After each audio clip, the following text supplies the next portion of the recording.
Hello, hello. Welcome to Storytime with Moog. I am Moog, and today we are continuing on with the Deerslayer by James Fenimore Cooper, starting with chapter 21. But first, hello, everybody. So good to see you all. So good to see you. Hello. New Poison Ivy. It's more like her long lost cousin, um Gentle Flower. So yes, we're going with Hetty today. That's what it is. Hetty. Hello, everyone. Hello, hello, hello. Ember, hello. Author. Hello. Wadsworth. Hi, hi, hi. Star, hello, hello, hello. Captain Harjib, thank you so much for the 30 stream streak. Holy heck, Duddy. Hello, hi. Hello, hi. I'm so excited. Today, well, okay, several things. One, we're more than halfway through the book, which means we will be gearing up for our next one. I do have a list of ones that we've talked about before. But they're all like longer ones. So since this one is a longer one, I'm thinking we're gonna read like a shorter one or maybe a couple of shorter ones. But I do know that I want to throw as an option The Secret of the Old Clock, which is the first Nancy Drew book, because as of this year, the first 4 in the Nancy Drew series is officially in the public domain. So I'm gonna throw that in as an option, and I don't know what else to option. I don't know what else. I have to look and see the past couple of books to see like what genre we're ignoring or something like that. We'll see. We'll see. Nancy drew us in. Terrible. 43 heckin' months. Captain Hardship, thank you so much. Thanks for sticking around. Thank you so much for the support. I appreciate it. It gives you welts and itches? I hope not. I hope not. um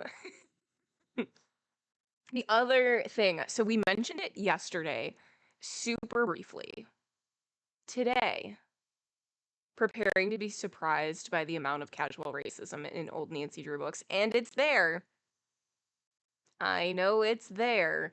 And it is the like, well, actually, I don't know. I can't speak for the Nancy Drew books because it's been so long since I read it. I was gonna say like it's like an intent impact thing, but I feel like some of it might not be all well intentioned. We'll find out, I guess. We'll find out. We're just gonna ruin all of the childhood books. Because also, like, Jungle Book is on there, and I feel like that would be a fun one to get into. Little Mermaid, like the OG one. Like, I feel like original, like, children's shorter books. Um, we're not mentioning The Wizard of Oz. I don't know if I've recovered enough to get back to that series yet. You have scars on your forearms from it? Star, that's crazy. Bigot Drew. Yeah. So we'll see. We'll see what we end up with. We'll see what we end up with. Little Mermaid mentioned. I know. You heard it here, folks. Okay. Yesterday, before I get distracted again, yesterday, we mentioned, because we read 2 chapters yesterday, our second chapter said the word expedient 5 times in one chapter. In the whole book, It is mentioned 43 times. So, today we're going to do a little prediction. It's not gambling. How dare you? How dare you even think that it could be gambling? Expedia.com. Danny, good to see you. It's not. So we're going to see how many times. I'm writing it out right now. Expedient. And sometimes it's with an S, so we'll include that as an option. Expedient or expedients shows up. Okay, and our first option is going to be 4 or less. Our second option is going to be 5 or more. And here's the thing. If we get to 5 or more, then we can, divvy out the points that everybody gets, and we can start another one. Because the plan today is to read 3 chapters. I don't know if that's going to happen because all the chapters are long. So, is this stream lawfully regulated for this kind of wager-related content? It is. Yes. It says right there, creators and mods can create predictions. We're doing predictions. It's a prediction. It's not on the L, so it's legal. Okay, let's have this one bopping about for, we'll give 10 minutes for people who are coming in a little bit later, and then also we can chat, we can chat. Oh gosh, okay. The streamer or mod will need to confirm the outcome within 24 hours. Okay. Okay, I got it. I can do that. All right, you have 10 minutes. You have 10 minutes. This is channel points, which is like if you have channel points and you just like don't care to use them, you can throw them in here. You can throw them in here. Probably the best way to find out if another streamer is streaming is in their Discord. Is in their Discord. Just saying. It's Wednesday. Have we done anything fun? I feel like there was something that I watched and I was like, "Oh, I'm gonna tell chat," and I can't remember, so I probably already told you. That's the end of my story. When's the last time we just chatted, chat? It seems like all you ever want is narration. And I could just be making it up the whole time. You don't know. I could be creative. No, I wouldn't. I wouldn't. I got a notification from Twitch as we're here being like, "Hey, want to see who you can connect with in your community?" Like, I'm literally here right now. Did I make it? I did not. I did not. Does that disappoint you? It's like an elastic. It's on a little elastic, so it wraps like all the way around. I used to do something similar with a different one that was like this and just and like wrap my hair into it. But that seemed like too much effort today. You caught the like last 10 seconds, but deer was pretty cool. Thank you. Thank you. Yeah, if you weren't here yesterday, we did a deer cosplay. It was great. It was great. I thought about doing like a hunter cosplay today, but I don't have anything that's even close to being like a hunter. Not even a little bit. Like no camo, no bright orange vest, nothing. Nothing. So, here we are. Here we are with flowers. A Slayer cosplay, dressed like the band. I have a Slayer shirt. I should have just worn that tomorrow. I'll wear it tomorrow. Although it's very faded, so it's kind of hard to tell that that's what it is. But it is a Slayer shirt. What kind of cosplay? Well, Somebody in chat earlier said that we were heady today. Which, sure. I'm just a field of flowers. There's only 5 flowers in this field outside of the castle. A missed opportunity, truly. It's a good thing the book isn't going to be done today, so we can do it tomorrow. Because we will be here tomorrow. Oh no, I don't. I was going to say it could be like a Demon Slayer cosplay, but I don't have anything that's a Demon Slayer. Am I clear? No. No, I'm not. Let me see where we're at. Let me see how far behind we are. Let's see.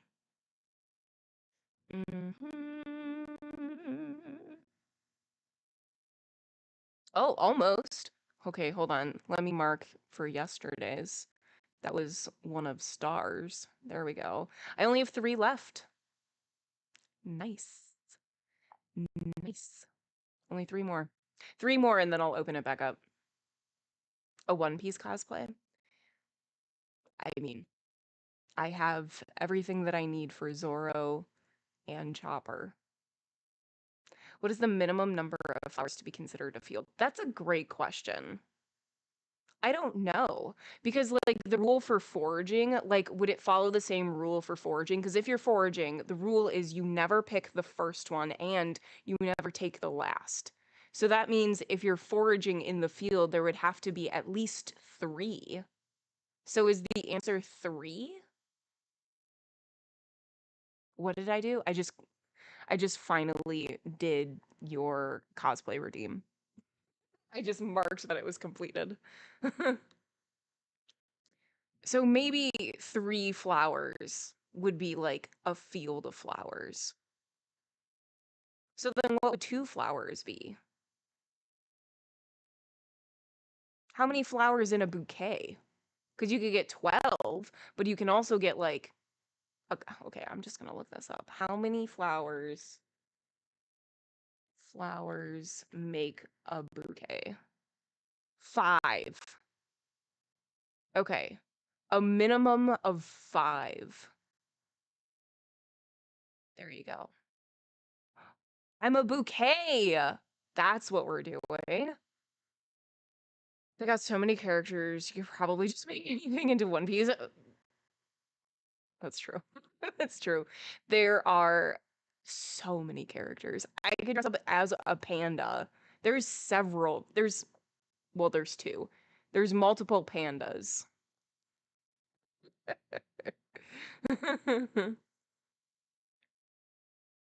Uncharacteristically not accusing you. Not this time. Not this time. As the Doom Slayer from the Doom games, I've never played. Never have I ever. I got 2 flowers to spare, exactly. Peter Piper picked a peck of pickled petunias. You can eat flowers. Are petunias one of them? Your sister made you a little bouquet of local stuff for your birthday. That's really sweet. That's nice. I like that. Khalifa? I don't know. Khalifa's cool. Oh, wait. Oh, no. It, like, auto-corrected what I was typing in. There we go. I, like, forgot what she's the soap one, right? Yeah. Yep.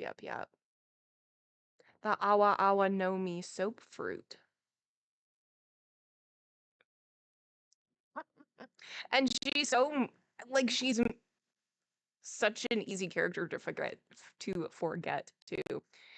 Never claimed to be innocent. I know. As Buffy the Vampire Slayer.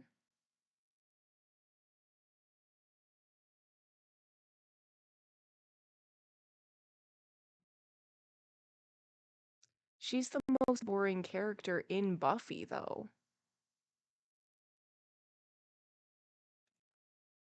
Her mom is more exciting than she is.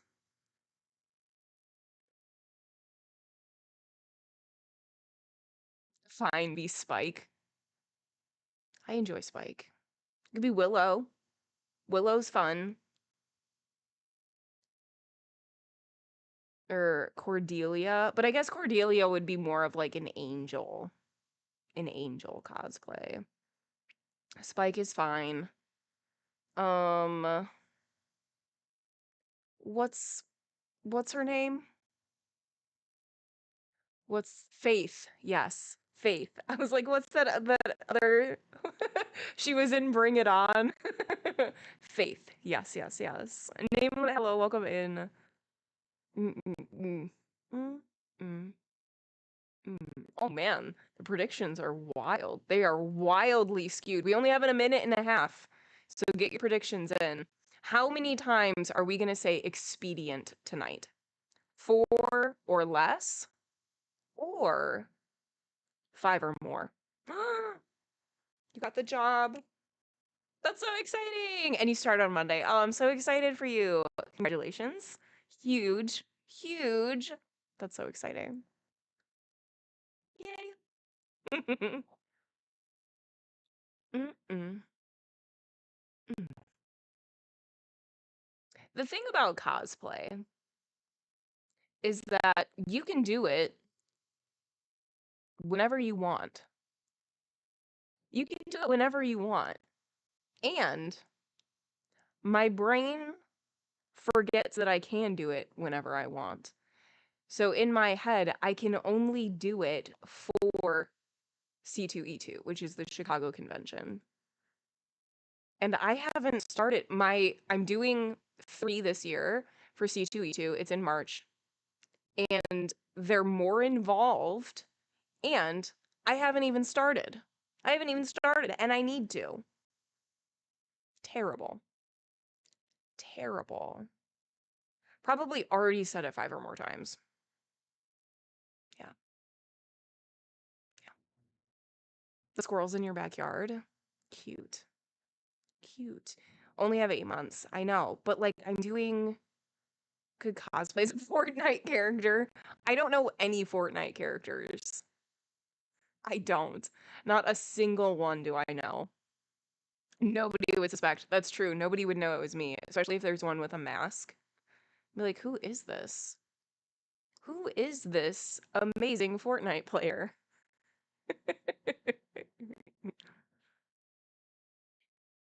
Call it cosplay. I call it getting dressed up for the job you want. Fortnite is gonna be at Horror Nights. That's hilarious. That's hilarious. Does that mean that you're gonna start playing it? Because I know that you watch all the movies to prepare. Are you gonna start playing Fortnite so that you know what's going on? Also, it's not horror. Why is it at HHN if it's not horror? And does that mean that the demographic is gonna skew younger than usual?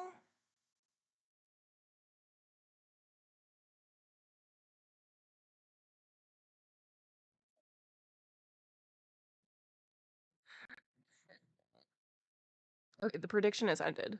I hope you all put in your guesses. Hmm. I did throw you some One Piece ideas. Yeah, but they're characters you're unfamiliar with. Yeah, because I gave you characters that are farther. I guess we should stick to season 1 and season 2 when we get to season 2, which will be sometime. We'll get to it. Don't worry. We'll get to it because I do want to watch it. I do. I do. I do. I do. Ooh. Just double take and go, is this Disney bounding? For the people who are dressed in bold colors. Yeah. Yeah. Just watch more One Piece. Well, or I mean, yes, that's my answer to everything is yes, watch more One Piece. And if you're scared because there's a million episodes, literally, I counted. Um, there's this thing called One Pace where like if you follow that, it's like a watch guide. So if you follow that, then it cuts out all of the filler um that has been added because, you know, they caught up to the manga or whatever it is. And I don't know how long or how far they're going to get into it, but Netflix is redoing the animated One Piece starting from the beginning, and that is starting in February of next year. And it's going to be taking out all of the filler. So then you wouldn't have to worry about One Piece. However, it's Netflix, so who knows how long that's going to last. It's probably not going to do the full series. I'm calling it now. That's your biggest worry? Yeah, is that always been in an adult event. Seriously don't want to get annoyed by children at the event. Right, well, and especially since, like, HHN has always been for more adults, as you literally just said, and, like, Disney has an equivalent, which is the Not So Scary, which is intended for families and, like, the littles. So merging them,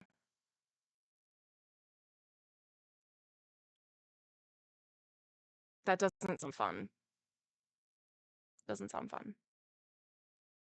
Must have counted for days. I did. I did.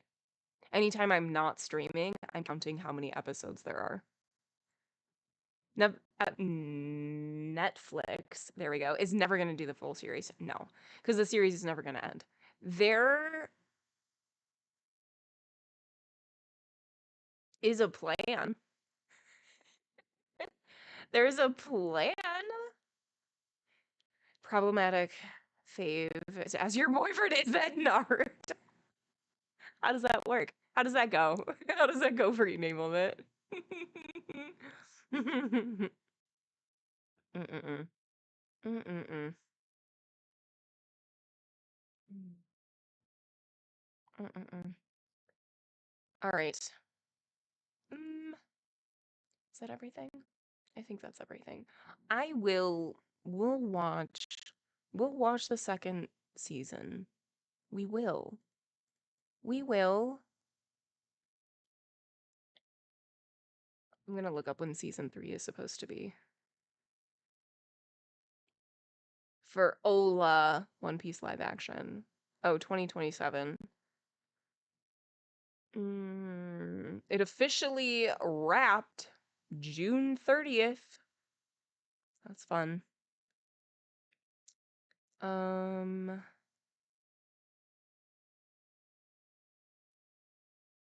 Okay. It covers Alabasta, for those who know. Baroque works in Alabasta, which were introduced to Baroque works in the second season. So that's fun. That's fun. He hates it, and I love it. A TV that is constantly playing One Piece. Yes. I am reading it. I started all the way at the beginning. I'm only on volume 21. I'm gonna look up how many volumes are there. How many volumes of One Piece are there?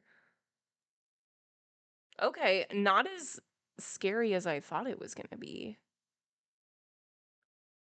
Actually, this is super doable. There's 111 in English. That is not as much as I thought it was gonna be. In fact, that makes me feel like that answer is wrong. That makes me feel like it's wrong. There's 116 that have been published in Japanese, and there's 111 that have been published in English. And there's over 1,175 chapters. Maybe that's what I was thinking was chapters rather than volumes. That's not bad. I'm on 21. That's not bad at all. Ah. The ones that you haven't read are all 1,500 plus. That's crazy. That's crazy. Alabaster. It's an island. Alabasta. Which is also mentioned in season 2. All right. Let's do it. Let's do it. Today we are reading The Deerslayer by James Fenimore Cooper. We're starting with chapter 21, and something huge happened last time. We ended on like the biggest cliffhanger we could have ended on yesterday. We got the biggest cliffhanger we could have possibly ended on. So, what happened? So glad that you asked. Judith and Hetty are on their canoe. They're floating around. They've been looking for the ark, and they decided that they are heading towards the castle. That's almost their whole time. We don't spend a lot of time with them in these past two chapters. Who we do spend time with is Floating Tom, Chingachgook, Watawa, and Hurry Harry. And they are going to the castle on the ark. Before they do that, though, or on their way there, Hurry shoots and kills one of the female natives. It is not known by the rest of the tribe that this has happened. Rivenoak, who is the chief of the Hurons, and some of his, not merry men, but some of the people, some of his other warriors are with him in the castle. They have hidden themselves because they know that there are probably more treasures there since they gave them the little ivory elephants. And they're like, there's definitely going to be more things here. And if they knew that Hurry had killed this woman, they definitely would have killed, that would have been the plan rather than to just like ransack the place and just like knock them out. So they're hiding in the castle. As the ark is approaching the castle, they see a moccasin floating in the water, and Chingachgook goes out there, snags it, and was like, hey, this is definitely a Huron moccasin. We shouldn't go into there. We should not go in there. And Hurry and Tom are like, you big dum-dum, we're definitely going in. Everything is exactly the way it was when we left it. There is no signs of entry. So they go in, and wouldn't you know it, they're ambushed. And so they are just fighting, beating each other up. Some of them get free and are like scrambling away. The natives realize that this is a fight that they're not necessarily going to win because they didn't count on Hurry Harry being quite so vicious. So they're leaving. They see Hetty and Judith in the canoe, and they're following after them a little bit. Judy and Hetty are scared. They get to the land, and then they just start sprinting. The natives are like, they're not really worth our time. We would rather, stake out the castle more because goodies. So Judith and Hetty make it to the castle, and Judith is like, you big dum-dum, sister. You should go inside and see that everything's okay. Like, you go, I'll stay here. Make sure that nothing bad is going on because they're definitely not going to hurt you. So she does go in there. She comes back and tells Judith that nobody is there. The only person that is there is Papa, who is sleeping with like haggard breathing in his room. So Judith is like, oh, he's probably just like super drunk. So they go in there and they go to his room. He's still breathing, and he has been scalped.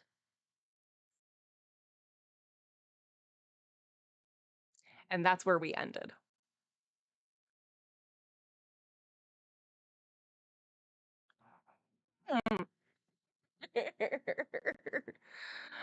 Oh.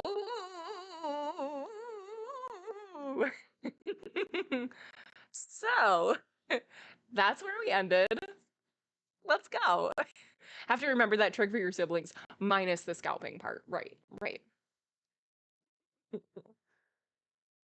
All right, we'll have a sip because these chapters are long, and we do have our prediction up to see how many times we say the word expedient or expedience.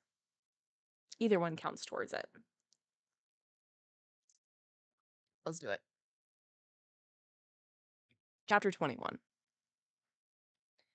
Lightly they'll talk of the spirit that's gone, and o'er his cold ashes upbraid him. But nothing he'll reck if they'll let him sleep on, in the grave where a Briton has laid him. Charles Wolfe, The Burial of Sir John Moore. 6. The reader must imagine the horror that daughters would experience, at unexpectedly beholding the shocking spectacle that was placed before the eyes of Judith and Esther. I forgot that Hetty's name was Esther. I was like, who is Esther? That is her name. Okay. As related in the close of the last chapter, we shall pass over the first emotions, the first acts of filial piety, and proceed with the narrative by imagining rather than relating most of the revolting features of the scene. The mutilated and ragged head was bound up. The unseemly blood was wiped from the face of the sufferer. The other appliances required by appearances and care were resorted to, and there was time to inquire into the more serious circumstances of the case.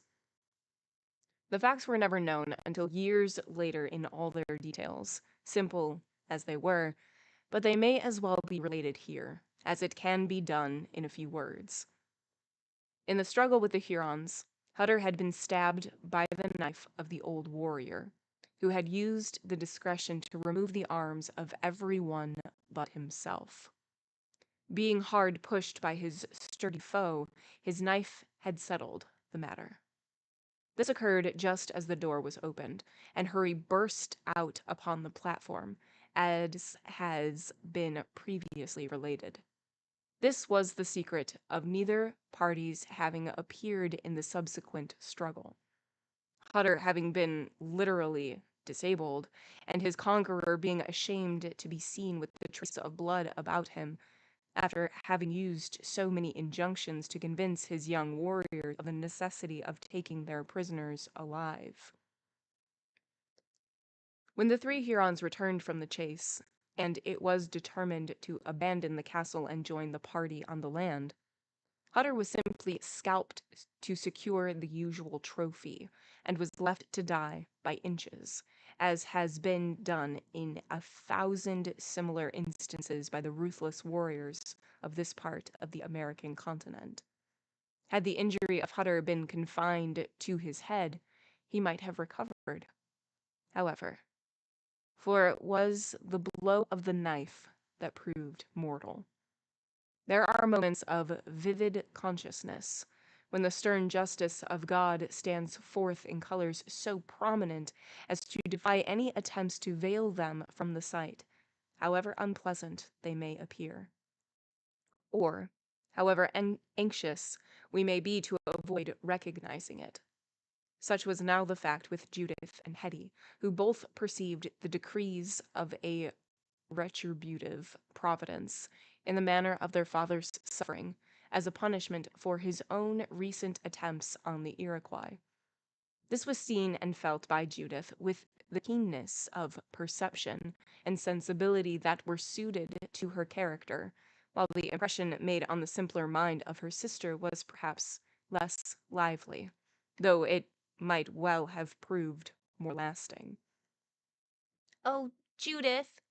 exclaimed the weak-minded girl, as soon as their first care had been bestowed on the sufferer. "Father went for scalps himself, and now where is his own? The Bible might have foretold this dreadful punishment." "Hush, Hetty, hush, poor sister. He opens his eyes. He may hear and understand you. 'Tis as you say and think, but 'tis too dreadful to speak." "Water!" ejaculated Hutter. Oh, wrong voice. Scalping is gross. Yeah, it is. I don't want it. I don't want it. No, thank you. "Water," ejaculated Hutter, as it might be by a desperate effort that rendered his voice frightfully deep and strong for one as near death as he evidently was. "Water, foolish girls, will you let me die of thirst?" Water was brought and administered to the sufferer. The first he had tasted in hours of physical anguish. It had the double effect of clearing his throat and of momentarily reviving his sinking system. His eyes opened with that anxious, distended gaze which is apt to accompany the passage of a soul surprised by death, and he seemed disposed to speak. "Judith." "Father," said Judith, inexpressibly pained by his deplorable situation, and this so much the more from her ignorance of what remedies ought to be applied. "Father, can we do anything for you? Can Hetty and I relieve your pain?" "Father," slowly repeated the old man. "No, Judith. No, Hetty. I am no father. She was your mother, but I'm no father. Look in the chest. 'Tis all there. Give me more water." The girls complied, and Judith, whose early recollections extended farther back than her sister's, and who on every account had more distinct impressions of the past, felt an uncontrollable impulse of joy as she heard these words.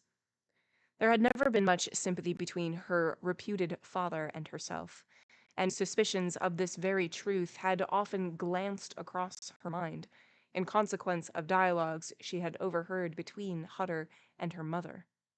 It might be going too far to say that she had never loved him, but it is not so to add that she rejoiced it was no longer a duty.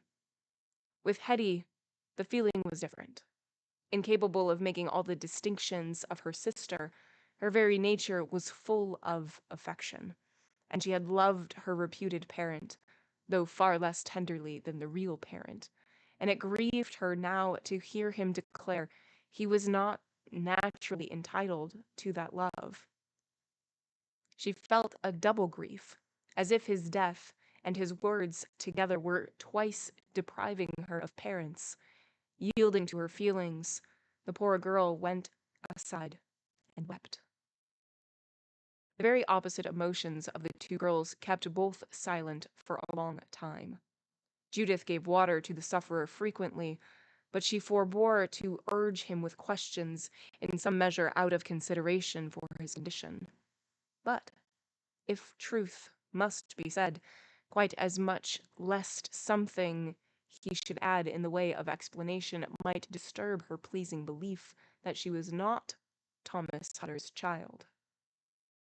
At length Hetty dried her tears, and came and seated herself on a stool by the side of the dying man, who had placed at his length on the floor, with his head supported by some coarse vestments that had been left in the house. "Father," she said, "you will let me call you father, though you say you are not one. Father, shall I read the Bible to you? Mother always said the Bible was good for people in trouble. She was often in trouble herself, and then she made me read the Bible to her, for Judith wasn't as fond of the Bible as I am, and it always did her good. Many is the time I've known Mother begin to listen with tears streaming from her eyes, and end with smiles and gladness. Oh, Father, you don't know how much good the Bible can do, for you've never tried it. Now, I'll read a chapter, and it will soften your heart as it softened the hearts of the Hurons." While poor Hetty had so much reverence for, and faith in, the virtues of the Bible, her intellect was too shallow to enable her fully to appreciate its beauties, or to fathom its profound and sometimes mysterious wisdom.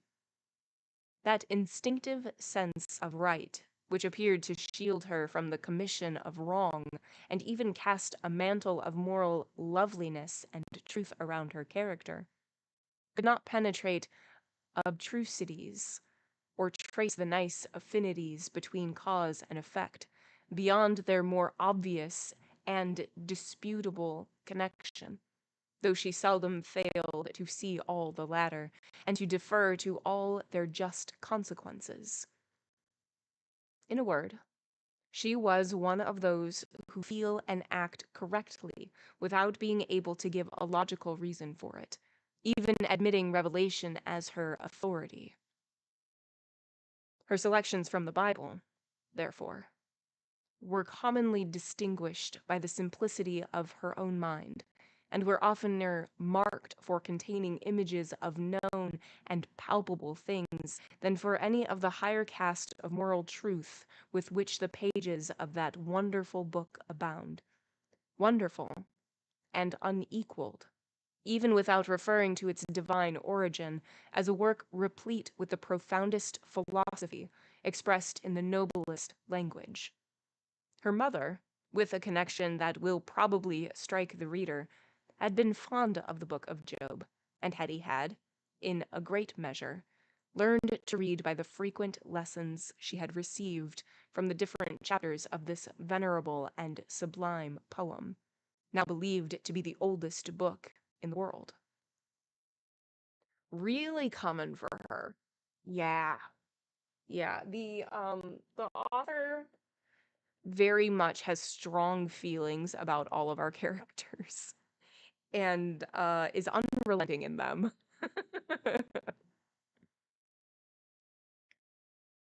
On this occasion, the poor girl was submissive to her training, and she turned to that well-known part of the sacred volume, with the readiness with which the practiced counsel would cite his authorities from the stores of legal wisdom. In selecting the particular chapter, she was influenced by the caption, and she chose that which stands in our English version as Job excuseth his desire of death. This she read steadily, from beginning to end, in a sweet, low, and plaintive voice, hoping devoutly that the allegorical and abstruse sentences might convey to the heart of the sufferer the consolation he needed. It is another peculiarity of the comprehensive wisdom of the Bible that scarce a chapter, unless it be strictly narration, can be turned to, that does not contain some searching truth that is applicable to the condition of every human heart, as well as to the temporal state of its owner, either through the workings of that heart, or even in a still more direct form. In this instance, the very opening sentence, "Is there not an appointed time to man on earth?" was startling.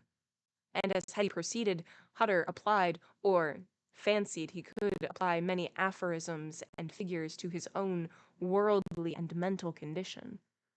As life is ebbing fast, the mind clings eagerly to hope when it is not absolutely crushed by despair. The solemn words, "I have sinned. What shall I do unto thee, O thou preserver of men? Why hast thou set me as a mark against thee, so that I am a burden to myself?" struck Hutter more perceptibly than the others, and, though too obscure for one of his blunted feelings and obtuse mind either to feel or to comprehend in their fullest extent, they had a directness of application to his own state that caused him to wince under them. "Don't you feel better now, father?" asked Hetty, closing the volume. "Mother was always better when she had read the Bible." "Water," returned Hutter. "Give me water, Judith. I wonder if my tongue will always be so hot. Hetty, isn't there something in the Bible about cooling the tongue of a man who was burning in hell fire?" Judith turned away shocked, but Hetty eagerly sought the passage, which she read aloud to the conscience-stricken victim of his own avaricious longings. "That's it, poor Hetty. Yes, that's it. My tongue wants soothing now. What will it be hereafter?" This appeal silenced even the confiding Hetty, for she had no answer ready for a confession so fraught with despair. Water, so long as it could relieve the sufferer, it was in the power of the sisters to give, and from time to time it was offered to the lips of the sufferer as he asked for it. Even Judith prayed. As for Hetty, as soon as she found that her efforts to make her father listen to her texts were no longer rewarded with success, she knelt at his side and devoutly repeated the words which the Savior has left behind him as a model for human petitions.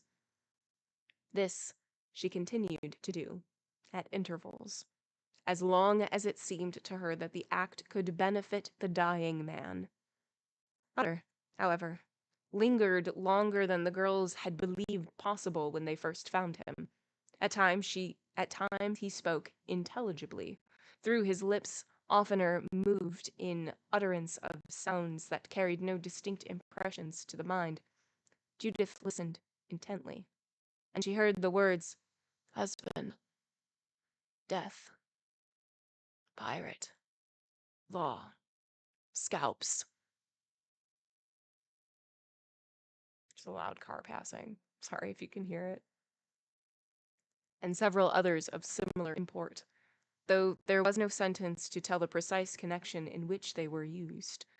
Still, they were sufficiently expressive to be understood by one whose ears had not escaped all the rumors that had been circulated to her reputed father's discredit, and whose comprehension was as quick as her faculties were attentive.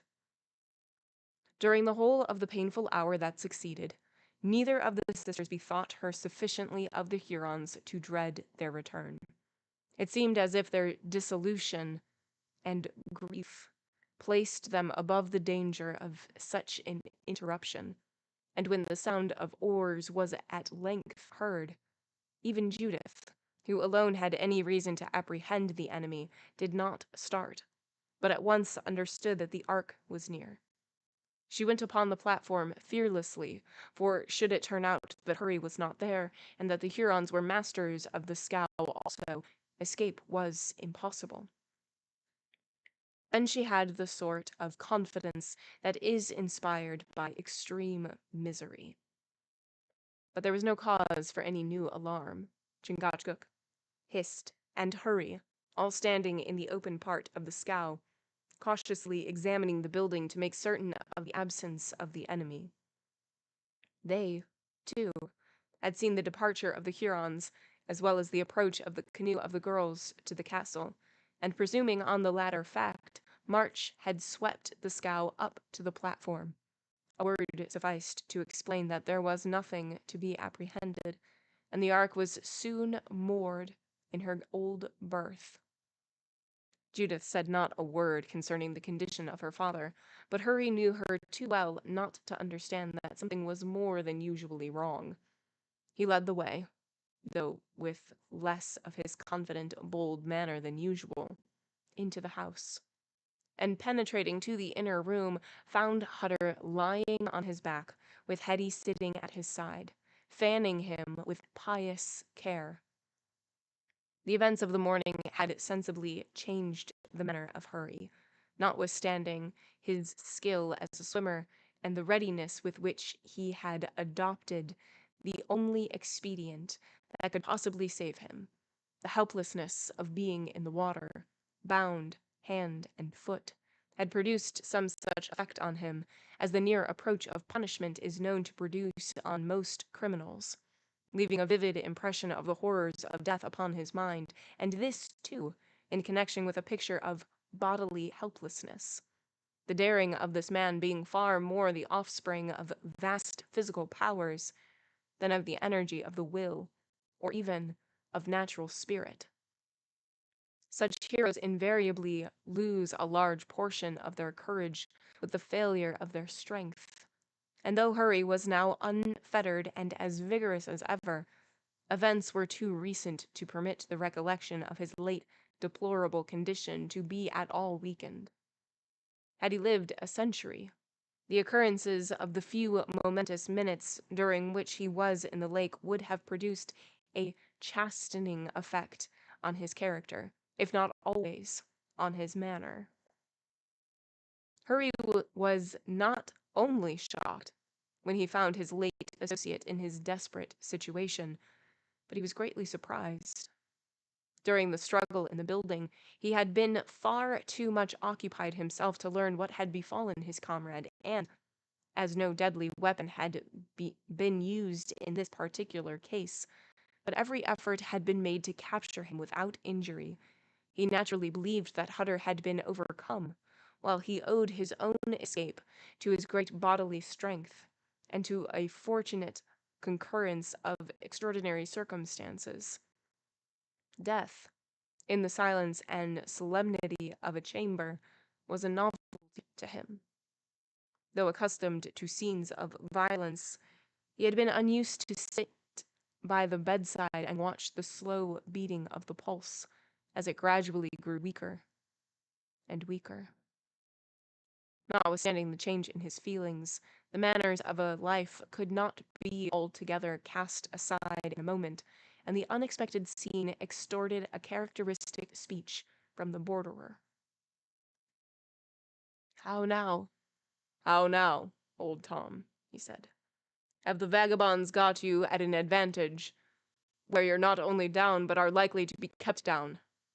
I thought you a captive, it's true, but never supposed you so hard run as this." Hutter opened his glassy eyes and stared wildly at the speaker. A flood of confused recollections rushed on his wavering mind at the sight of his late comrade. It was evident that he struggled with his own images, and knew not the real from the unreal. "Who are you?" he asked, in a husky whisper, his failing strength refusing to aid him in a louder effort of his voice.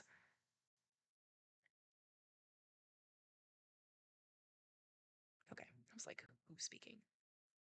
"Who are you? You look like the mate of the snow. He was a giant, too, and near overcoming us." "I'm your mate, Floating Tom, and your comrade, but have nothing to do with any snow. It's summer now, and Harry March always quits the hills as soon after the frosts set in, as is convenient." "I know you. Hurry scurry. I'll sell you a scalp, a sound one, and of a full-grown man. What do you give?" Poor Tom.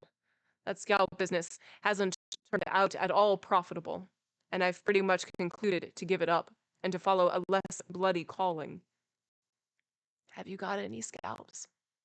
Mine's gone. How does it feel to have a scalp? I know how it feels to lose one. Fire and flames about the brain, and a retching at the heart. No, no, kill first, hurry, and scalp afterwards." "What does the old man mean, Judith? He talks like one that is getting tired of the business as well as myself. Why have you bound up his head, or have the enemies tomahawked him about the brains?" They have done that. They have done that for him, which you and he, Harry Marsh, would have so gladly done for them. His skin and hair have been torn from his head to gain money from the governor of Canada, as you would have torn theirs from the heads of the Hurons to gain money from the governor of York. Judith spoke with a strong effort to appear composed, but it was neither in her nature nor in the feeling of the moment to speak altogether without bitterness. The strength of her emphasis, indeed, as well as her manner, caused Hetty to look up reproachfully. Why does this guy have bandages on his head? Wait a minute.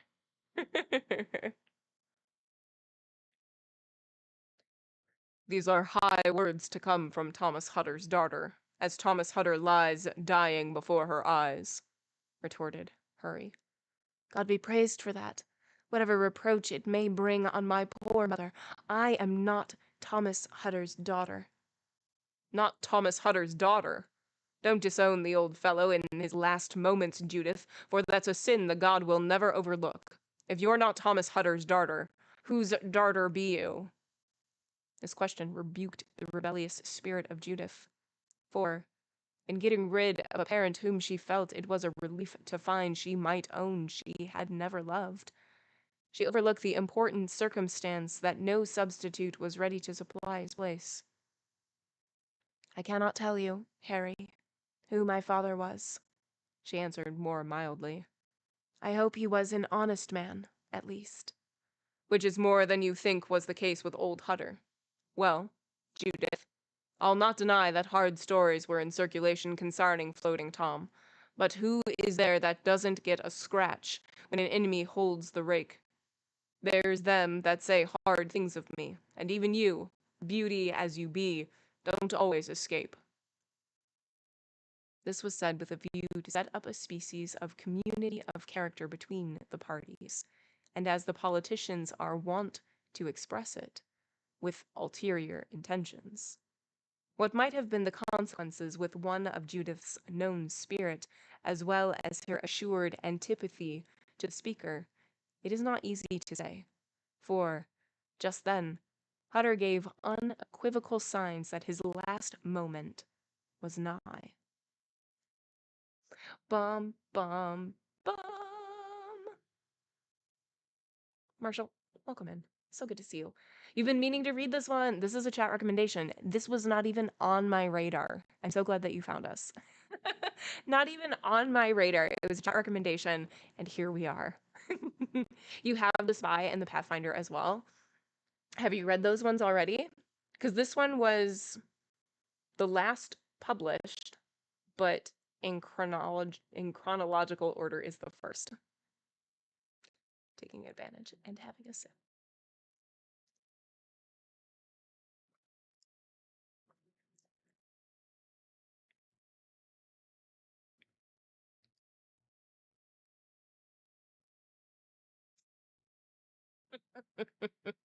Like in the vine. Good. I'm glad that that's what you hear. It is a related series. Mm-hmm. Mm-hmm. It is. It is. It is. You haven't read any of them yet. Good. I don't know if you have to necessarily read them in order. I really don't know. I don't know. Somebody else can answer that. I don't know. The flower headband is new. It is. That it is.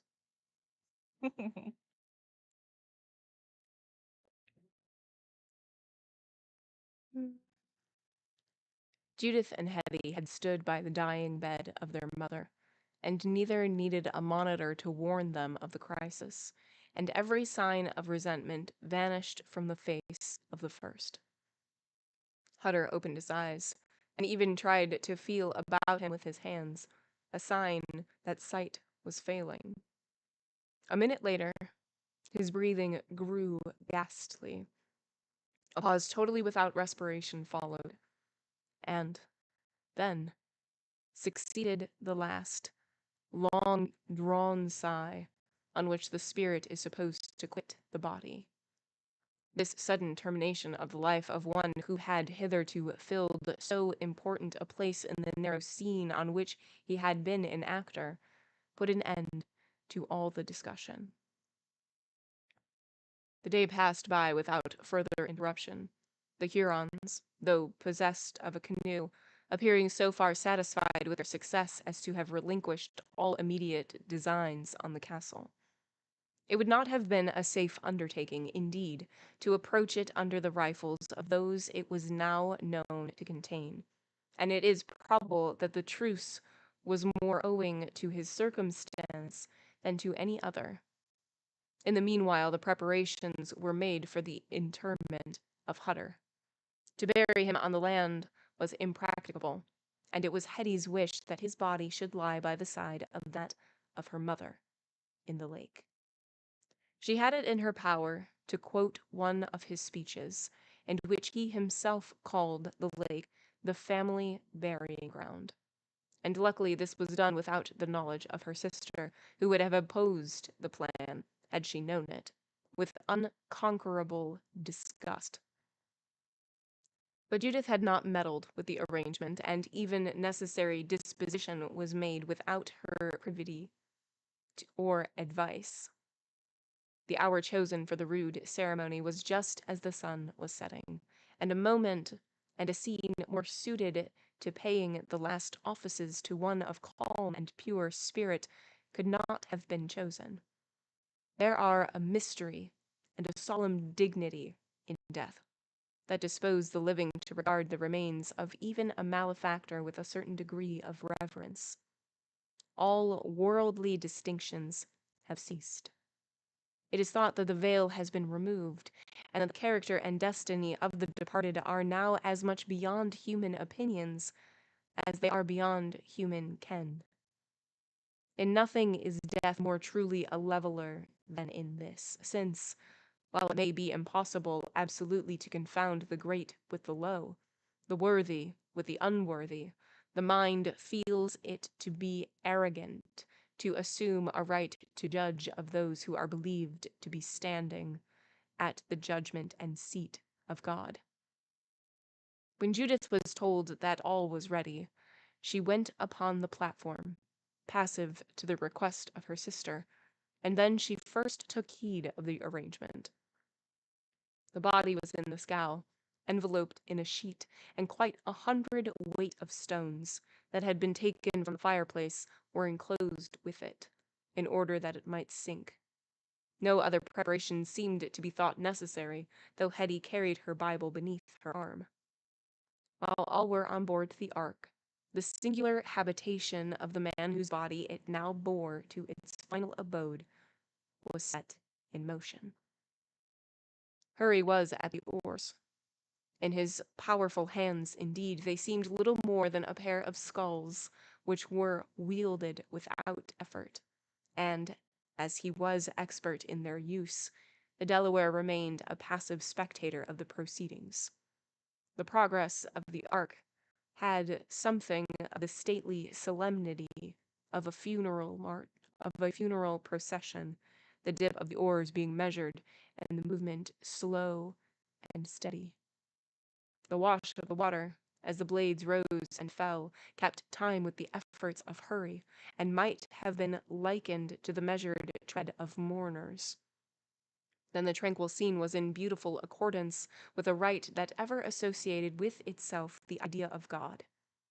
At that instant, the lake had not even a single ripple on its glossy surface, and the broad panorama of woods seemed to look down on the holy tranquillity of the hour and ceremony in melancholy stillness.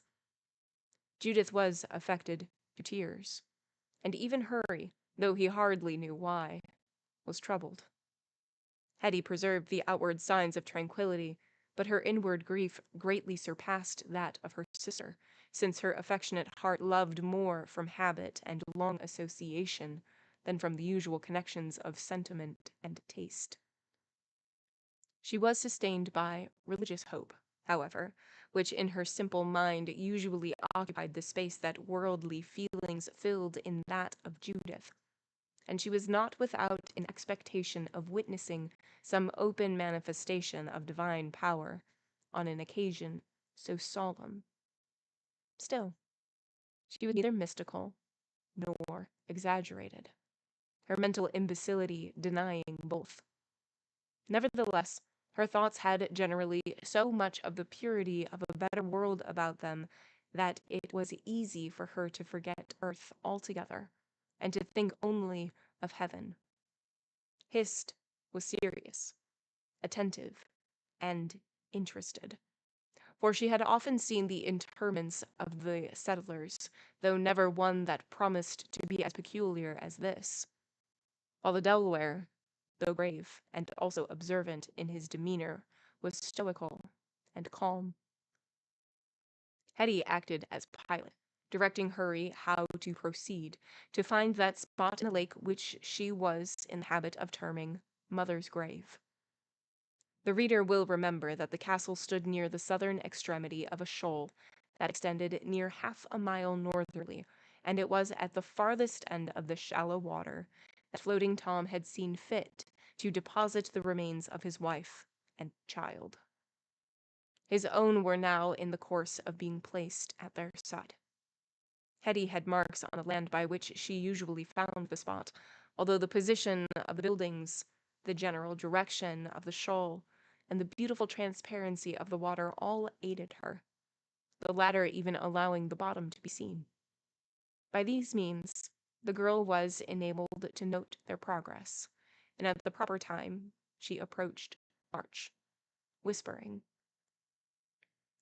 "Now, Harry, you can stop rowing. We have reached the stone on the bottom, and Mother's grave is near." March ceased his efforts, immediately dropping the kedge and taking the warp in his hand in order to check the scow.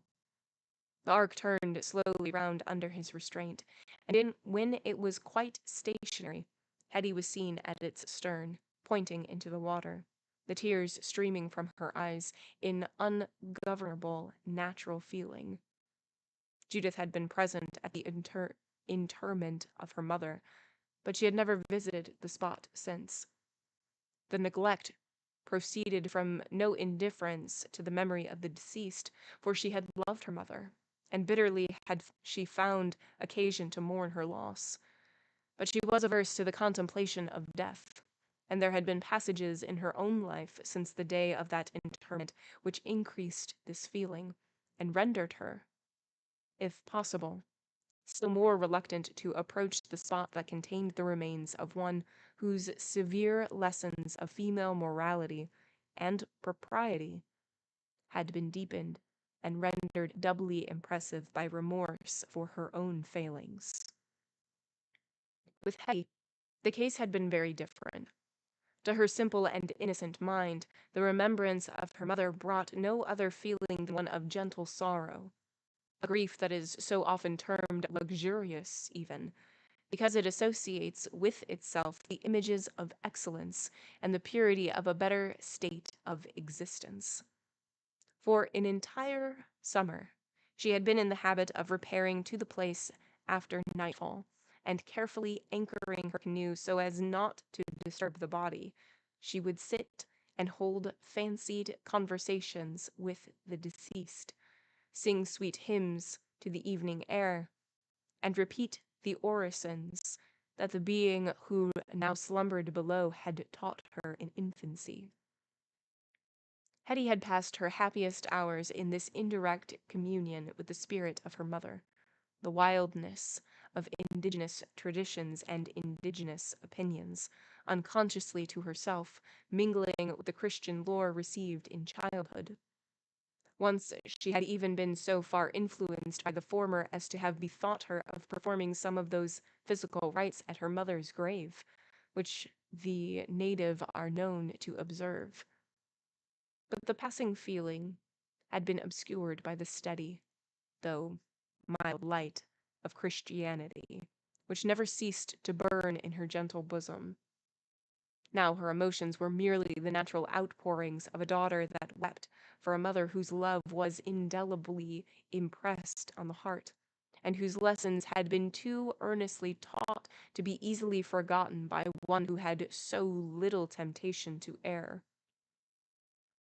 There was no other priest than nature at that wild and singular funeral rite. March cast his eyes below, and through the transparent medium of the clear water, which was almost as pure as air, he saw that Hetty was accustomed to call Mother's grave. It was a low, strangling mound of earth. It was a low, straggling mound of earth, fashioned by no spade, out of a corner of which gleamed a bit of the white cloth that formed the shroud of the dead. The body had been lowered to the bottom, and Hutter brought earth from the shore and let it fall upon it until all was concealed.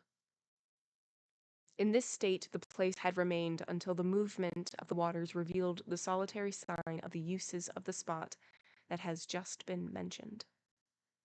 Even the most rude and brawling are chastened by the ceremonies of a funeral. March felt no desire to indulge his voice in any of its coarse outbreakings, and was disposed to complete the office he had undertaken in decent sobriety.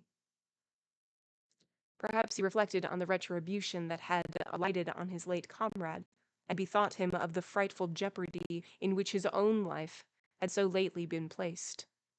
He signified to Judith that all was ready, received her directions to proceed, and, with no other assistant than his own vast strength, raised the body and bore it to the end of the scow.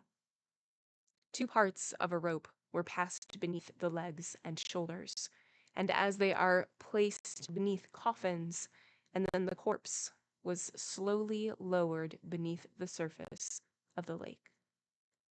"Not here, Harry March, no, not there," said Judith. shuddering involuntarily. "Do not lower it quite so near the spot where Mother lies." "Why not, Judith?" asked Hetty earnestly. "They lived together in life and should lie together in death." "No, no, Harry March, further off, further off. Poor Hetty, you know not what you say. Leave me to order this." "I know I am weak-minded, Judith, and that you are clever. But surely a husband should be placed near a wife. Mother always said that this was the way they bury in Christian churchyards." This little controversy was conducted earnestly, but in smothered voices, as if the speakers feared that the dead might overhear them. Judith could not contend with her sister at such a moment, but a significant gesture induced March to lower the body at a little distance from that of his wife, when he withdrew the cords and the act was performed. "There's an end of Floating Tom," exclaimed Hurry, bending over the scow and gazing through the water at the body. "He was a brave companion on a scout, and a notable hand with traps. Don't weep, Judith. Don't be overcome, Hetty, for the righteousest of us all must die.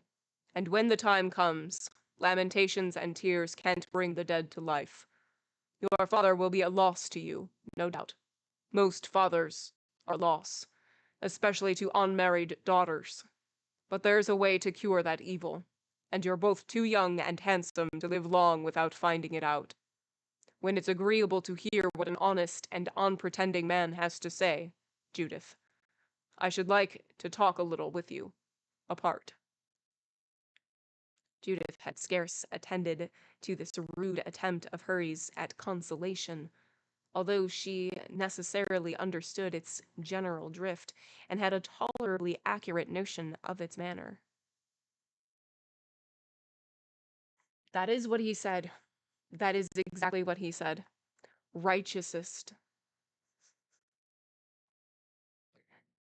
Sir. Sir."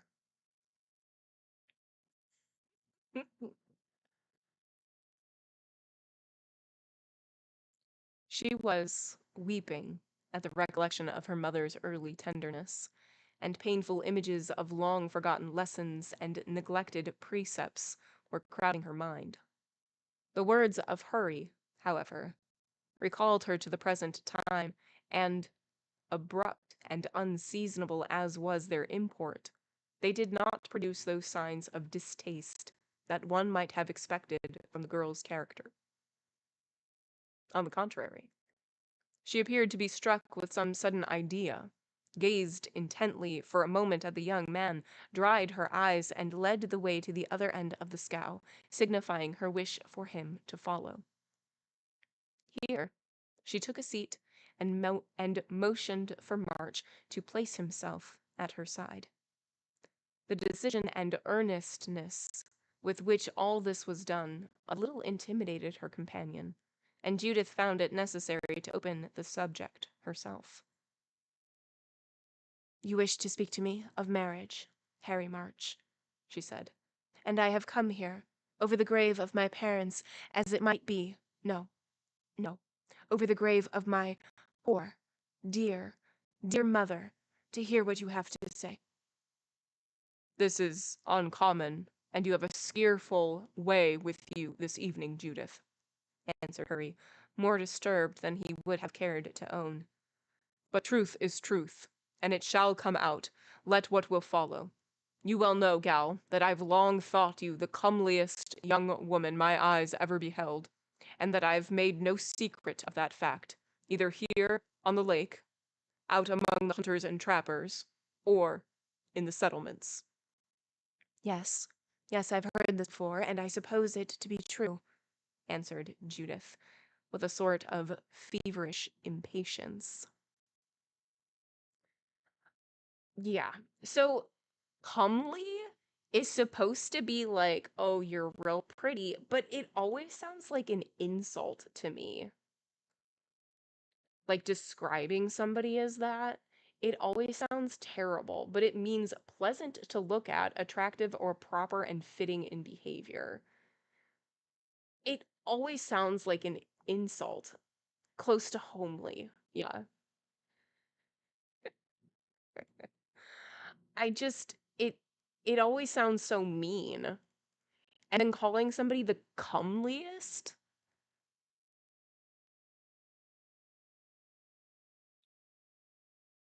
I don't want that. I don't want to be called that. That doesn't sound nice. It sounds like you're just being mean. Rather be the comeliest than the righteousest. It sounds dirty. It does. It really does. Like, why? I do like that we don't say that now because I don't enjoy it. The moogliest. He is awful at this. Awful. Well, and the fact that they're floating over a grave. 2 graves. 3 graves because the baby's there too. Now is not the time. And Judith, you instigated this. Ugh. Ugh. Okay. I've heard this before. Here we are. When a young man holds such language of any particular young woman, it's reasonable to calculate he sets store by her. True. True, Hurry. All this you've told me again and again. Well, if it's agreeable, I should think a woman couldn't hear it too often. They all tell me that this is the way with your sex, that nothing pleases them more than to repeat over and over for the 100th time how much you like 'em, unless it be to talk to 'em of their good looks. No doubt. We like both on most occasions, but this is an uncommon moment, Hurry, and vain words should not be too freely used. I would rather hear you speak plainly. You shall have your own way, Judith, and I suspect you always will. I've often told you that I not only like you better than any other young woman going, or, for that matter, better than all the young women going, but you must be observant. You must be observed, Judith, that I've never asked you, in up and down terms, to marry me. I've observed both, returned the girl, a smile struggling about her beautiful mouth, in spite of the singular and engrossing intentness which caused her cheeks to flush and lighted her eyes with a brilliancy that was almost dazzling. I have observed both, and have thought the last remarkable for a man of Harry March's decision and fearlessness. There's been a reason, gal, and it's one that troubles me even now. Nay, don't flush up so, and look fiery like, for there are thoughts which will stick long in any man's mind, as there be words that will stick in his throat. But, then again, there's feelings that will get the better of 'em all, and to these feelings I find I must submit. You've no longer a father, or a mother, Judith, and it's morally impossible that you and Hetty could live here, alone, allowing it was peace and the Iroquois was quiet, but, as matters stand, not only would you starve, but you'd both be prisoners, or scalped, afore a week was out. It's time to think of a charge. It's time to think of a change and a husband, and, if you'll accept of me, all that's past shall be forgotten, and there's an end on't. Spent too much time in the woods. Judith had difficulty in repressing her impatience until this rude declaration and offer were made, which she evidently wished to hear, and which she now listened to with willingness that might well have excited hope. She hardly allowed the young man to conclude, so eager was she to bring him to the point and so ready to answer. There, Hurry. That's enough, she said, raising a hand as if to stop him. I understand you as well as if you were to talk a month. You prefer me to other girls, and you wish me to become your wife. You put it in better words than I can do, Judith, and I wish you to fancy them said just as you most like to hear 'em. They're plain enough, Harry, and 'tis fitting they should be so. This is no place to trifle or deceive in. Now, listen to my answer, which shall be, in every title as sincere as your offer. There is a reason, March, why I should never— I suppose I understand you, Judith. But if I am willing to overlook that reason, it's no one's concern but mine. Now, don't brighten up like the sky at sundown, for no offense is meant and none shall be taken. I do not brighten up and will not take offense, said Judith, struggling to repress her indignation in a way she had never found it necessary to exert before. There is a reason why I should not, cannot, ever be your wife, Harry, that you seem to overlook, and which it is my duty now to tell you, as plainly as you have asked me to consent to become so.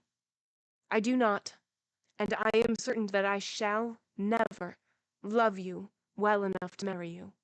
No man can wish for a wife who does not prefer him to all other men. And when I tell you this frankly, I suppose you yourself will thank me for my sincerity. Judith, them flaunting, gay, scarlet-coated officers of the garrisons have done all this mischief. Hush, March. Do not calumniate. Calumniate? Calumniate. Where does the stress go? How? Where does the stress go? Calumniate? Calumniate. Yep, that's the one. That is the one. Great. Hush, March. Do not calumniate a daughter over her mother's grave. Do not, when I only wish to treat you fairly, give me reason to call for evil on your head in bitterness of heart. Do not forget that I am a woman, and that you are a man, and that I have neither father nor brother to revenge your words. Let's see if Nightbot knows first what it means. Calumniate. To make hurtful, untrue comments about. Oh. Oh. Do not calumniate a daughter over her mother's grave. Don't be mean. Don't be mean. Just take no. Don't do it.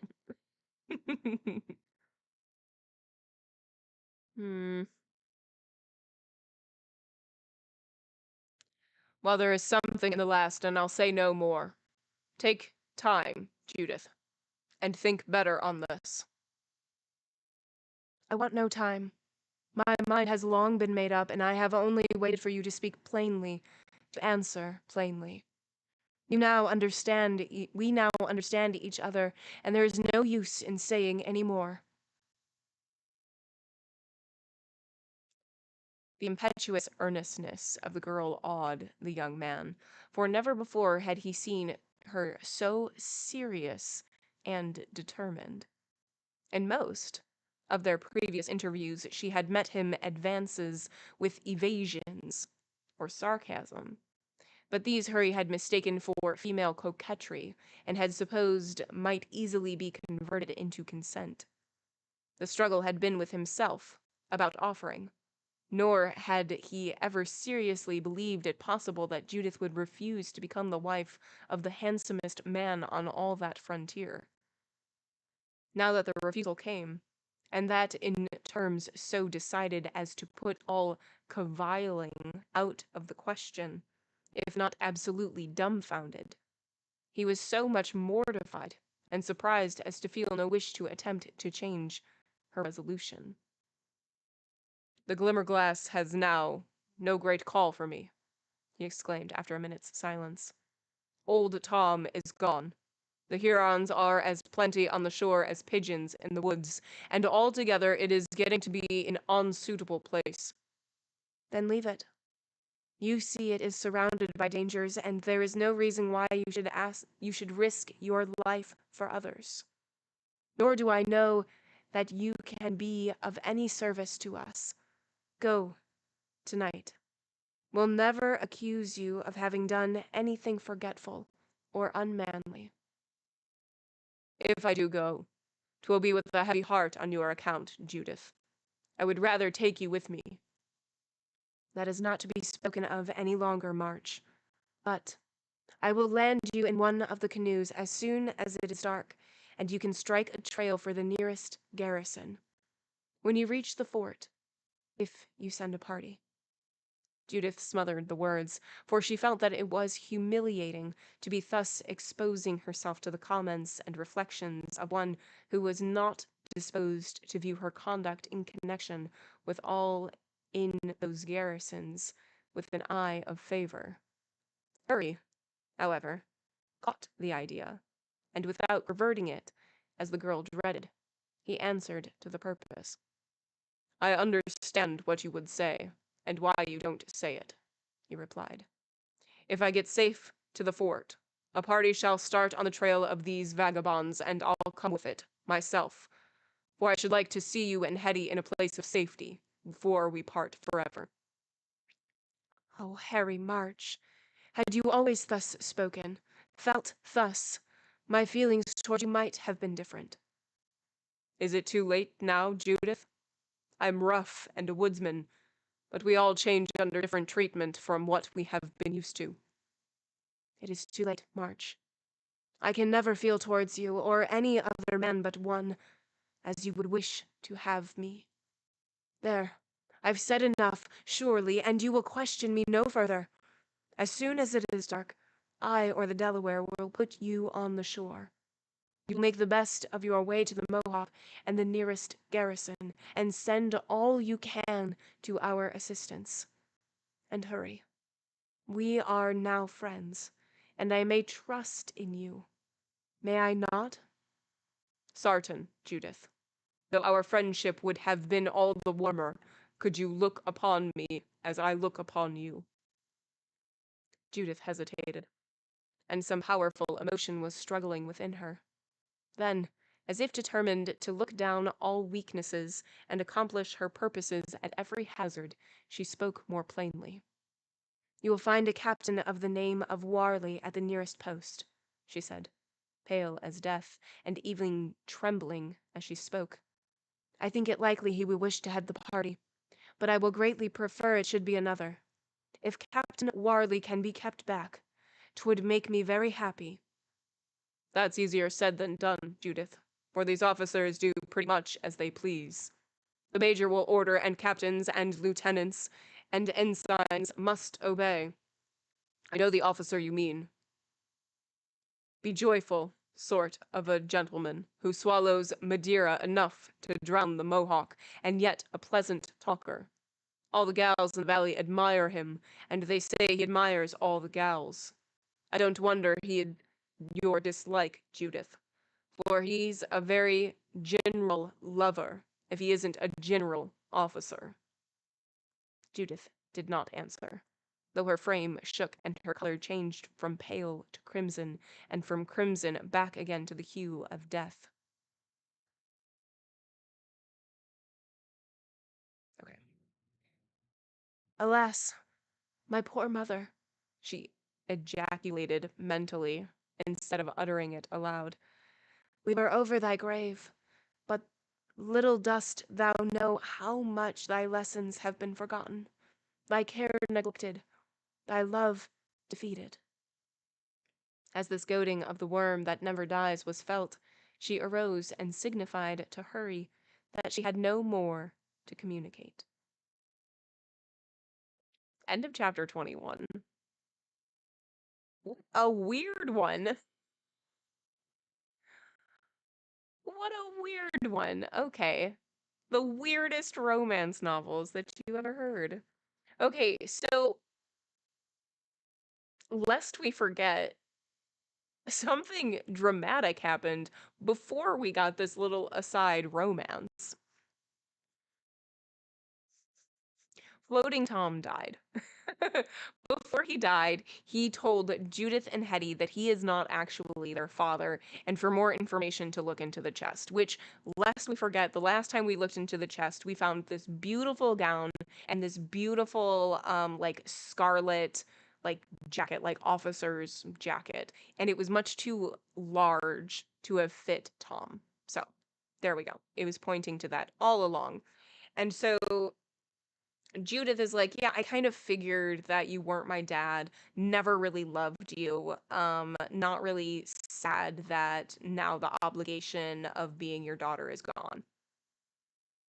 Which is crazy. Which is crazy. I mean, family drama. I get it.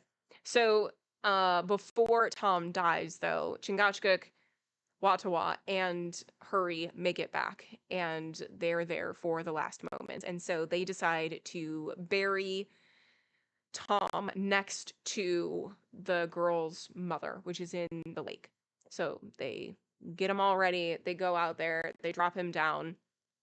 And Hetty is really sad about this. She frequently goes out to the lake where Mama has been buried. And so, like, she is sad. But the reason that she's sad isn't because, at least the way that it's described to us, the reason that she's sad isn't because she had, like, an actual connection with Tom. It was because of, like, their circumstances. And because, like, she isn't all to there mentally, which I don't love that that's the like response for any time she does anything. Well, it's because she's just not all there. I don't love that. Like, she can just be a character. You don't need to constantly remind us. So they lower Tom down into the water, and then Judith is like, I need to discuss something with you. And so on the same boat, I don't know what the other characters are doing at this point, but on the same boat, Judith goes to the front of it, and Harry follows her. And Judith is like, I know you have something to tell me. Tell it to me now. And so he's stumbling a bit on his words, and she's like, just make it true, make it plain. And so he finally does, and he's like, yep, will you marry me? And she's like, no. No, I won't. And let me tell you why. I've never wanted to be with you. And there is just somebody else that has my heart, and you don't want to be with somebody who could never love somebody else just as much or more. Wait, you don't want to be with somebody who loves somebody more than you. You know what I'm saying. And so Harry is like, okay, well, okay. I guess I'll leave. There's nothing here for me. Like, you don't want me. Tom is gone. I'm gonna leave. And then she gets this like look on her face, and he's like, but before I leave, like, I'll stop at the garrison and make sure that you guys are safe and taken care of. And that is what she was hoping for. And she's like, oh, and can you make sure that, or no, she says, why couldn't you have been like this all along? If you were, then things would have been different between us. And he's like, well, can things change now? And she's like, no. And it's all very dramatic. It is all very dramatic. And so she also makes a request, like, when you go there, can you make sure that this guy doesn't go? This guy isn't the one who's leading the charge. And he's like, I'll try. I know exactly who you're talking about, but I can't make any promises. A marriage proposal on top of the burial grounds of her mom, her dead sibling, and her like stepdad or guardian. Now is not the time. Now is not the time.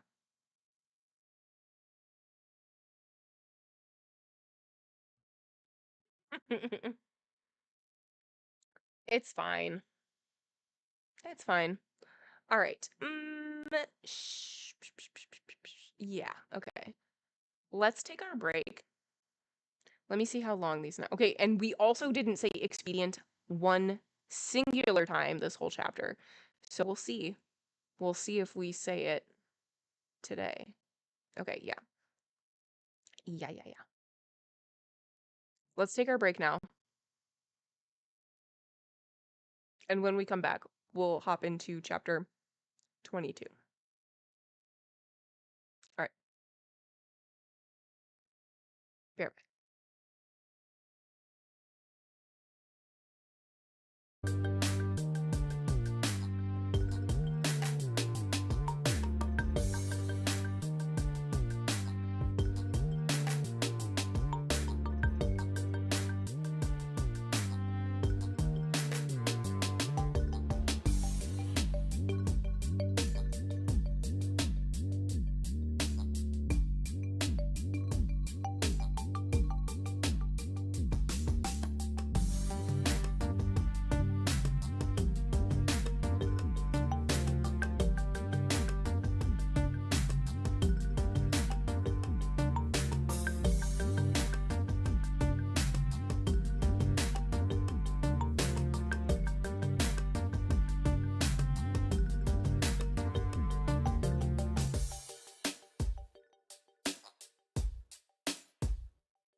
Welcome back. Welcome back.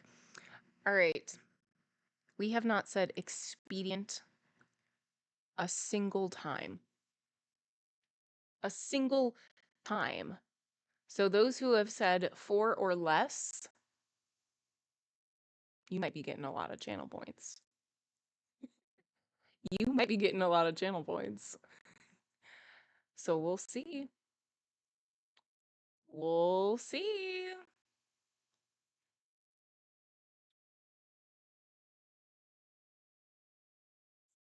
I'm gonna lose all the channel points.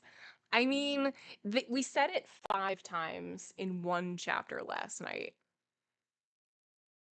Signs point to us saying it. We'll see.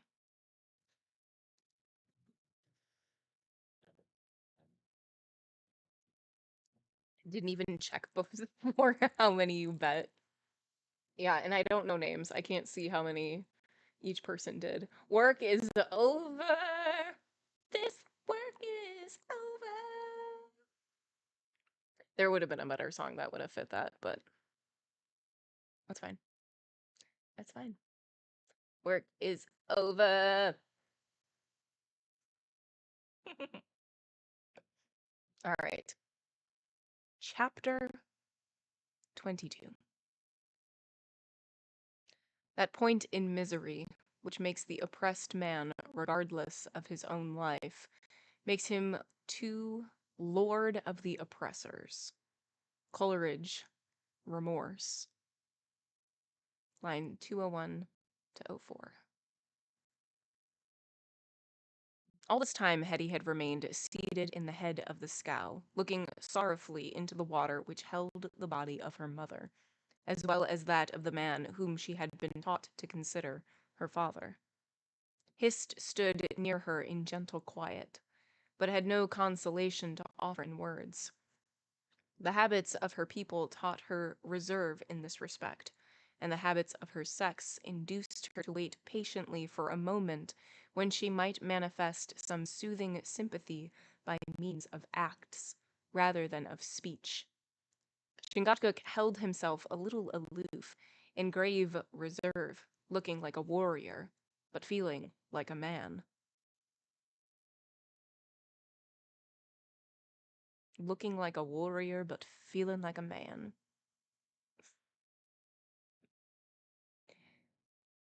Judith joined her sister with an air of dignity and solemnity it was not her practice to show, and, though the gleamings of anguish were still visible on her beautiful face, when she spoke it was firmly and without tremor. At that instant Hist and the Delaware withdrew, moving towards Hurry in the other end of the boat. "Sister," said Judith kindly, "I have much to say to you. We will get into this canoe and paddle off to a distance from the ark. The secrets of two orphans ought not to be heard by every ear." Certainly, Judith. By the ears of their parents? Let Hurry lift the grapnel and move away with the ark, and leave us here, near the graves of father and mother, to say what we may have to say. "Father," repeated Judith, slowly, the blood for the first time since her parting with March mounting to her cheeks. "He was no father of ours, Hetty, that we had from his own mouth and his dying moments." Are you glad, Judith, to find you had no father? He took care of us, and fed us, and clothed us, and loved us. A father could have done no more. I don't understand why he wasn't a father. "Never mind, child. But listen. But let us do as you have said. It may be well to remain here and let the ark move a little away. Do you prepare the canoe, and I will tell Hurry and the natives our wishes." This was soon and simply done, the ark moving with measured strokes of the sweeps 100 yards from the spot, leaving the girls floating, seemingly in air, above the place of the dead, so buoyant was the light vessel that held them, and so limpid the element by which it was sustained. "The death of Thomas Hutter," Judith commenced, after a short pause had prepared her sister to receive her communications, "has altered all our prospects, Hetty. If he was not our father, we are sisters, and must feel alike and live together." How do I know, Judith, that you wouldn't be as glad to find I am not your sister as you are in finding that Thomas Hutter, as you call him, was not your father? I am only half-witted, and few people like to have half-witted relations. And then I'm not handsome, at least not as handsome as you, and you may wish a handsomer sister. "No, no, Hetty. You and you only are my sister, my heart, and my love for you Tell me that. And mother was my mother. Of that, too, am I glad and proud. For she was a mother to be proud of. But father was not a father. Hush, Judith. His spirit may be near. It would grieve it to hear his children talking so, and that, too, over his very grave. Children should never grieve parents. Mother often told me, and especially when they are dead. Poor Hetty. They are happily removed beyond all cares on our account. Nothing that I can do or say will cause mother any sorrow now. There is some consolation in that, at least. And nothing you can say or do will make her smile, as she used to smile on your good conduct when living. You don't know that, Judith. Spirits can see, and mother may see as well as any spirit. She always told us that God saw all we did, and that we should do nothing to offend him. And now she has left us. I strive to do nothing that can displease her. Think how her spirit would mourn and feel sorrow, Judith, did it see either of us doing what is not right. And spirits may see, after all, especially the spirits of parents that feel anxious about their children. Hetty, you know not what you say, murmured Judith, almost livid with emotion. The dead cannot see, and know nothing of what passes here. But we will not talk of this any longer. The bodies of Mother and Thomas Hutter lie together in the lake, and we will hope that the spirits of both are with God. That we, the children of one of them, remain on earth is certain. It is now proper to know what we are to do in future. Harsh but fair. Hello, good to see you. Did you just come into stream and get called half-witted? It wasn't you. It wasn't you. Never. The new Old Spice deodorant ad. Those ads are pretty weird, honestly. And I don't think anybody would question it.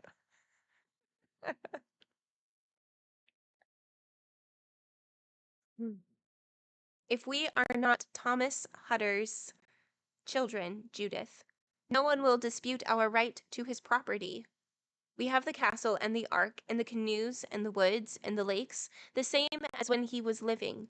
And what can prevent us from staying here and passing our lives just as we ever have done? No, no, poor sister. This can no longer be. 2 girls would not be safe here, even should these Hurons fail in getting us into their power. Even father had as much as he could sometimes do to keep peace upon the lake, and we should fail altogether. We must quit the spot, Hetty, and remove into the settlements.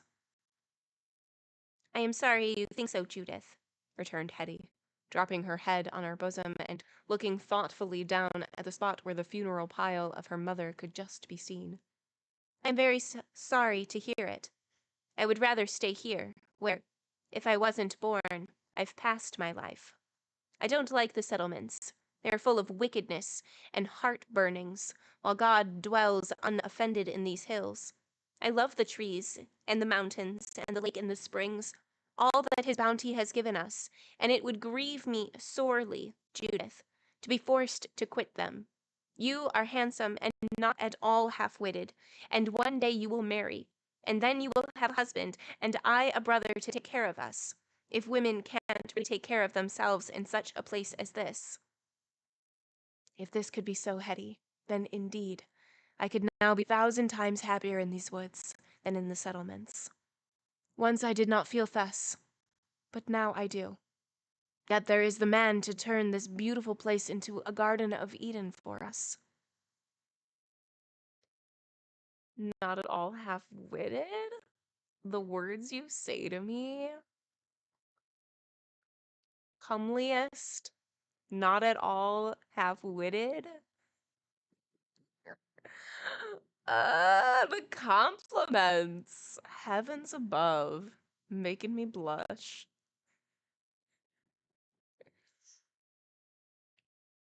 Harry March loves you, sister, returned poor Hetty, unconsciously picking the bark off the canoe as she spoke. He would be glad to be your husband, I'm sure, and a stouter and a braver youth is not to be met with the whole country round.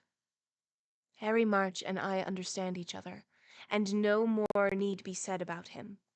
There is one, but no matter. It is all in the hands of Providence, and we must shortly come to some conclusion about our future manner of living. Remain here, that is, remain here alone.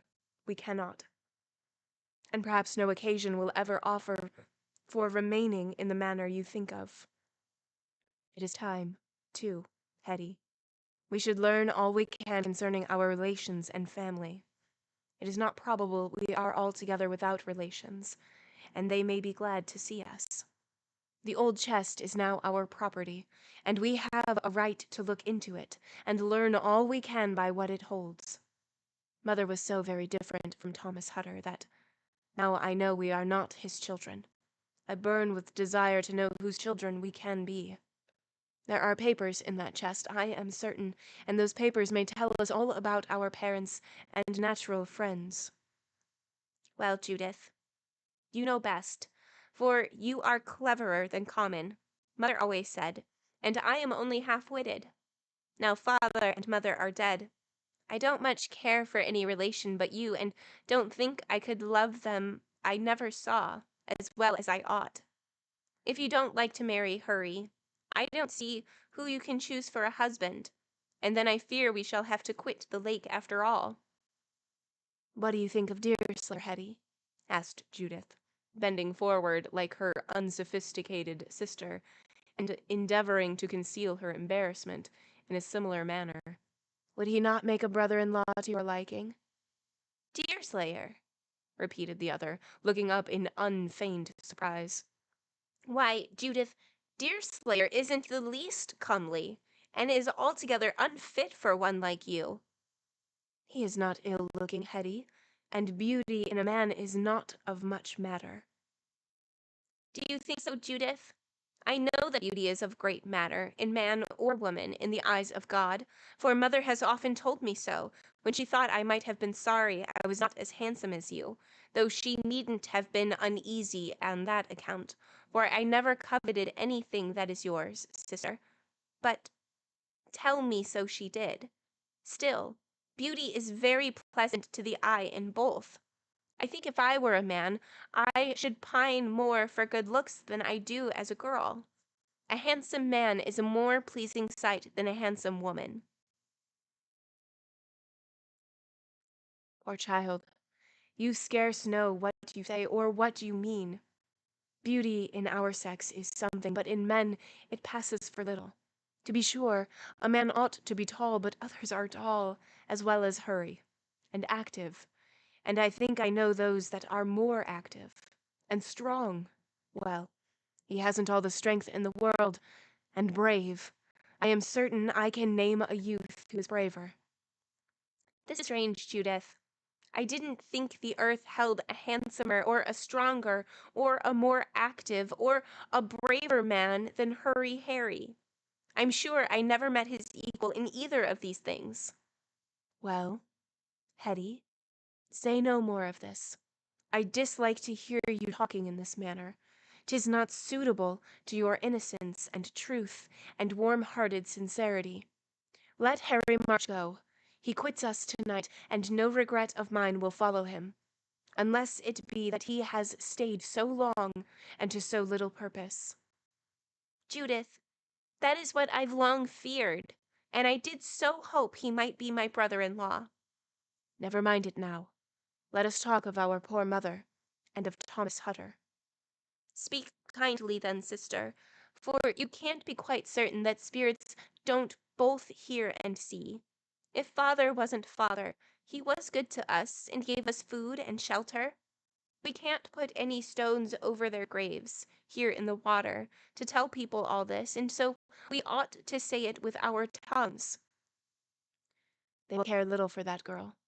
'Tis a great consolation to know, Hetty, that if mother ever did commit any heavy fault when young, she lived sincerely to repent of it. No doubt her sins were forgiven her. 'Tisn't right, Judith. or children to talk of their parents' sins. We had better talk of our own. Talk of your sins, Hetty. If there ever was a creature on earth without sin, it is you. I wish I could say or think the same of myself, but we shall see. No one knows what changes affection for a good husband can make in a woman's heart. I don't think, child, I have even now the same love for finery I once had. It would be a pity, Judith, if you did think of clothes over your parents' graves. We will never quit this spot if you say so, and will let Hurry go where he pleases. I am willing enough to consent to the last, but cannot answer for the first, Hetty. We must live, in future, as becomes respectable young women, and cannot remain here, to be the talk and jest of all the rude and foul-tongued trappers and hunters that may come upon the lake. Let Hurry go by himself, and then I'll find the means to see Deerslayer, when the future shall be soon settled. Come, girl. The sun has set, and the ark is drifting away from us. Let us paddle up the scow and consult with our friends. This night I shall look into the chest, and tomorrow shall determine what we are to do. As for the Hurons, now we can use our stores without fear of Thomas Hutter. They will be easily bought off. Let me get Deerslayer once out of their hands, and a single hour shall bring things to an understanding. Judith spoke with decision, and she spoke with authority, a habit she had long practiced towards her feeble-minded sister. But, while thus accustomed to have her way, by the aid of manner and a readier command of words, Hetty occasionally checked her impetuous feelings and hasty acts by the aid of those simple moral truths that were so deeply engrafted in all her own thoughts and feelings, shining through both with a mild and beautiful luster that threw a sort of holy halo around so much of what she both said and did. On the present occasion, this healthful ascendancy of a girl of weak intellect over her of a capacity that, in other situations, might have become brilliant and admired, was exhibited in the usual simple and earnest manner. Is that a nomad? Hi, nomad, so good to see you. Welcome in. Happy Wednesday.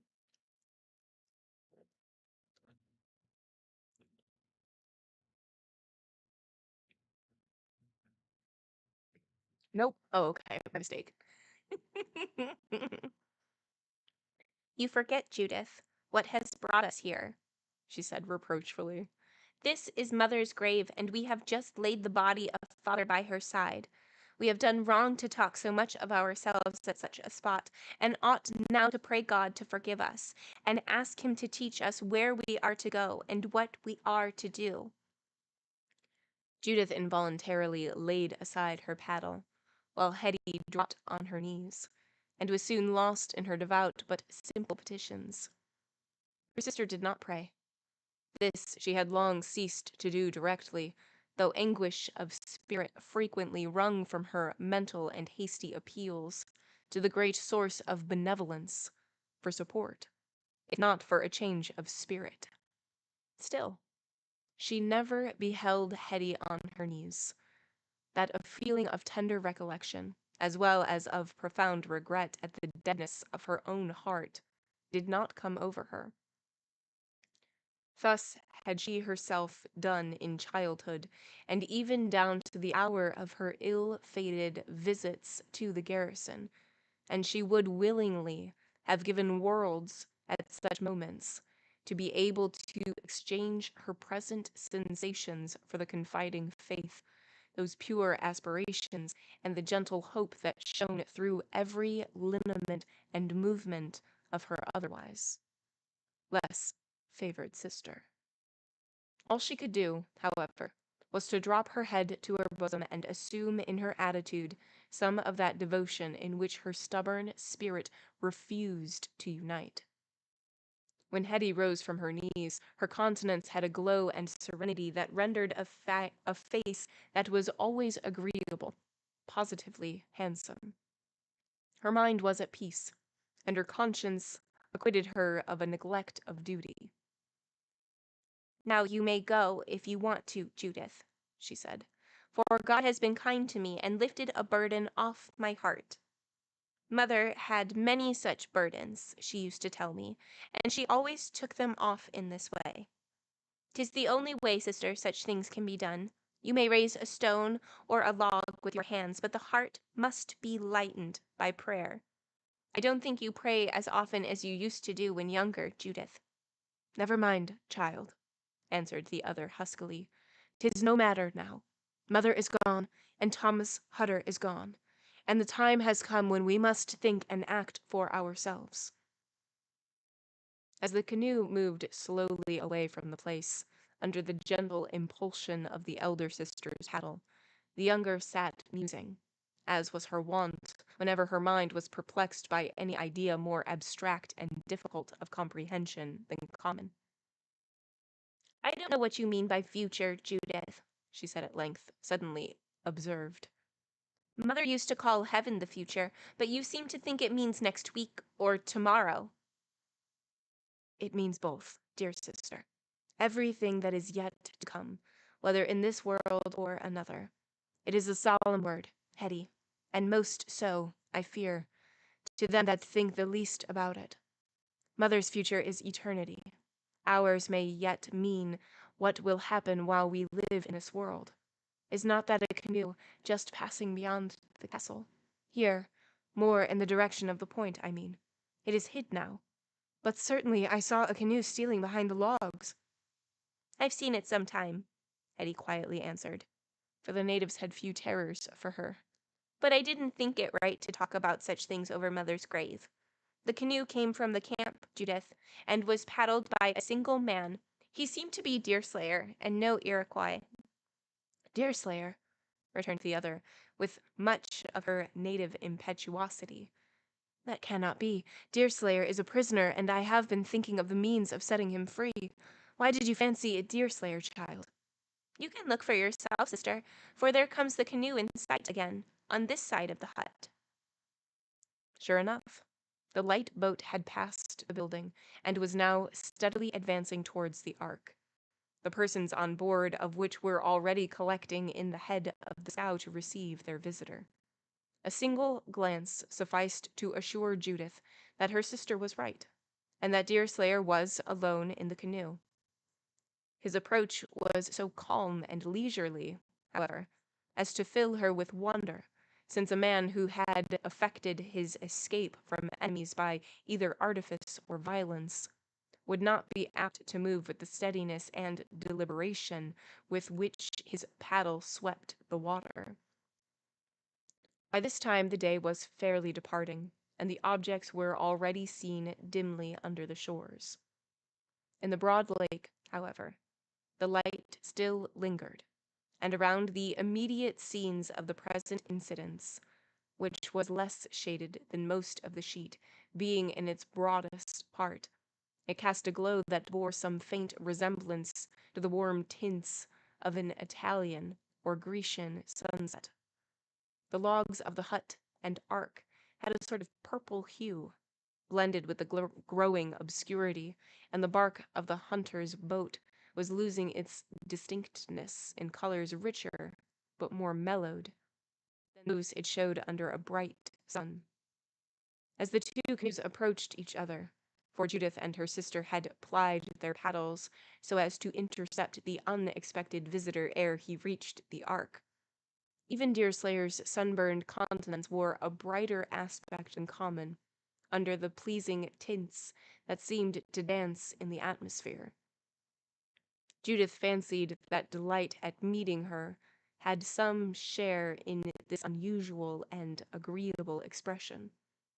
She was not aware that her own beauty appeared to more advantage than common, from the same natural cause, nor did she understand what it would have given her so much pleasure to know that the young man actually thought her, as she drew nearer, the loveliest creature of her sex his eyes had ever dwelt on.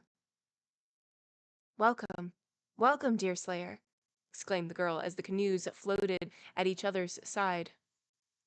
"We have had a melancholy, a frightful day, but your return is at least one misfortune the less. Have the Hurons become more human and let you go, or have you escaped from the wretches by your own courage and skill?" "Neither, Judith. Neither one nor t'other. The Mingoes are Mingoes still, and will live and die Mingoes. It is not likely their nature will ever undergo much improvement.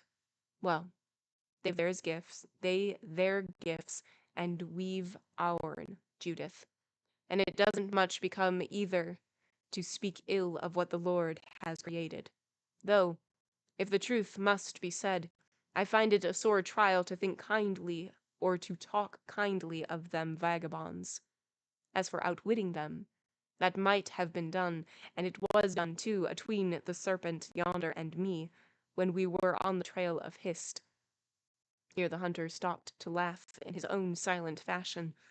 But it's no easy matter to circumvent the circumvented. Even the fans get to know the tricks of the hunters afore a single season is over, and a native whose eyes have once been opened by a circumvention never shuts them again in precisely the same spot. I've known settlers to do that, but never a native. What they learn comes by practice and not by books, and of all schoolmasters' experiences gives lessons that are the longest remembered. All this is true, Deerslayer. But if you have not escaped from the enemies, how came you here? That's a natural question, and charmingly put. You are wonderful handsome this evening, Judith, or Wild Rose, as the serpent calls you, and I may as well say it, since I honestly think it. You may well call them Mingoes, enemies too, for they for enemies enough they act, if you once give them an opportunity. They feel their loss here, in the late scrimmage, to their hearts' cores, and are ready to revenge it on any creature of English blood that may fall in their way. Nor, for that matter, do I much think they would stand at taking their satisfaction out of a Dutchman. They have killed father. That ought to satisfy their wicked cravings for blood, observed Hetty reproachfully. I know it, gal.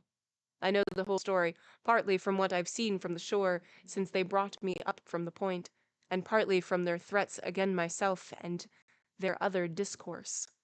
Well, life is unsartain at the best, and we all depend on the breath of our nostrils for it, from day to day. If you've lost a staunch friend, as I make no doubt you have, Providence will raise up new ones in his stead, and since our acquaintance has begun in this uncommon manner, I shall take it as a hint that it will be a part of my duty in future, should the occasion offer, to see you don't suffer for want of food in the wigwam. I can't bring the dead to life, but as to feeding the living, there's few on all this frontier can outdo me, though I say it in the way of pity and consolation, like, and in no particular, in the way of boasting. We understand you, Deerslayer, returned Judith hastily, and take all that fails from your lips as it is meant, in kindness and friendship. Would to heaven all men have tongues as true and hearts as honest. In that respect men do differ, of a certainty, Judith. I've known them that wasn't to be trusted any farther than you can see them, and others again whose messages sent with a small piece of wampum, perhaps, might just as much be depended on, as if the whole business was finished afore your face. Yes, Judith, you never said truer word than when you said some men might be depended on, and other some might not. You are an unaccountable being, Deerslayer, returned the girl, not a little puzzled with the childish simplicity of character that the hunter so often betrayed, a simplicity so striking that it frequently appeared to place him nearly on a level with the fatuity of poor Hetty, though always relieved by the beautiful moral truth that shone through all that this unfortunate girl both said and did. You are a most unaccountable man, and I often do not know how to understand you. Never mind just now. You have forgotten to tell us by what means you are here. Oh, that's not very unaccountable if I am myself, Judith. I am out on furlough. Furlough? That word has a meaning among the soldiers that I understand, but I cannot tell what it signifies when used by a prisoner. A constant accounting of how he is hot or dumb. Everybody's characteristic can be boiled down to their intelligence and their looks. About who is, yes, yes. Every single character. It boils down to how witted they are and how comely they are. It's all that matters. It means just the same. You are right enough, the soldiers do use it, and just in the same way as I use it. A furlough is when a man has leave to quit a camp or a garrison for a certain specified time, at the end of which he is to come back and shoulder his musket, or submit to his torments, just as he may happen to be a soldier or a captive.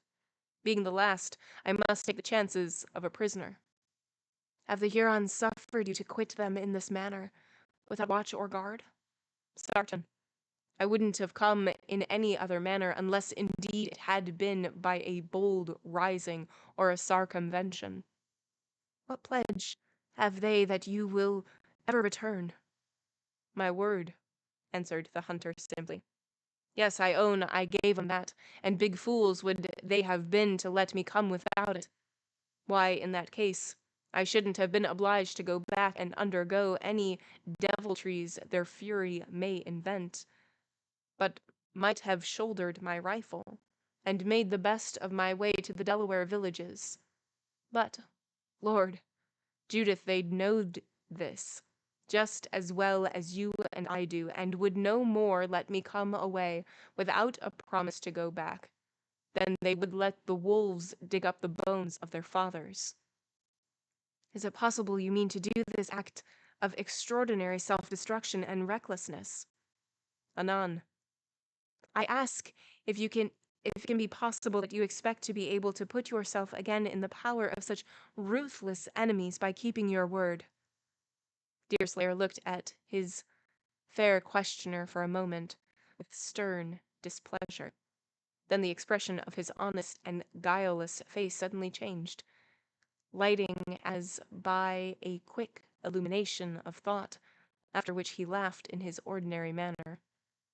I didn't understand you at first, Judith. No, I didn't. You believe that Chingachgook and Hurry Harry won't suffer it, but you don't know mankind thoroughly yet, I see.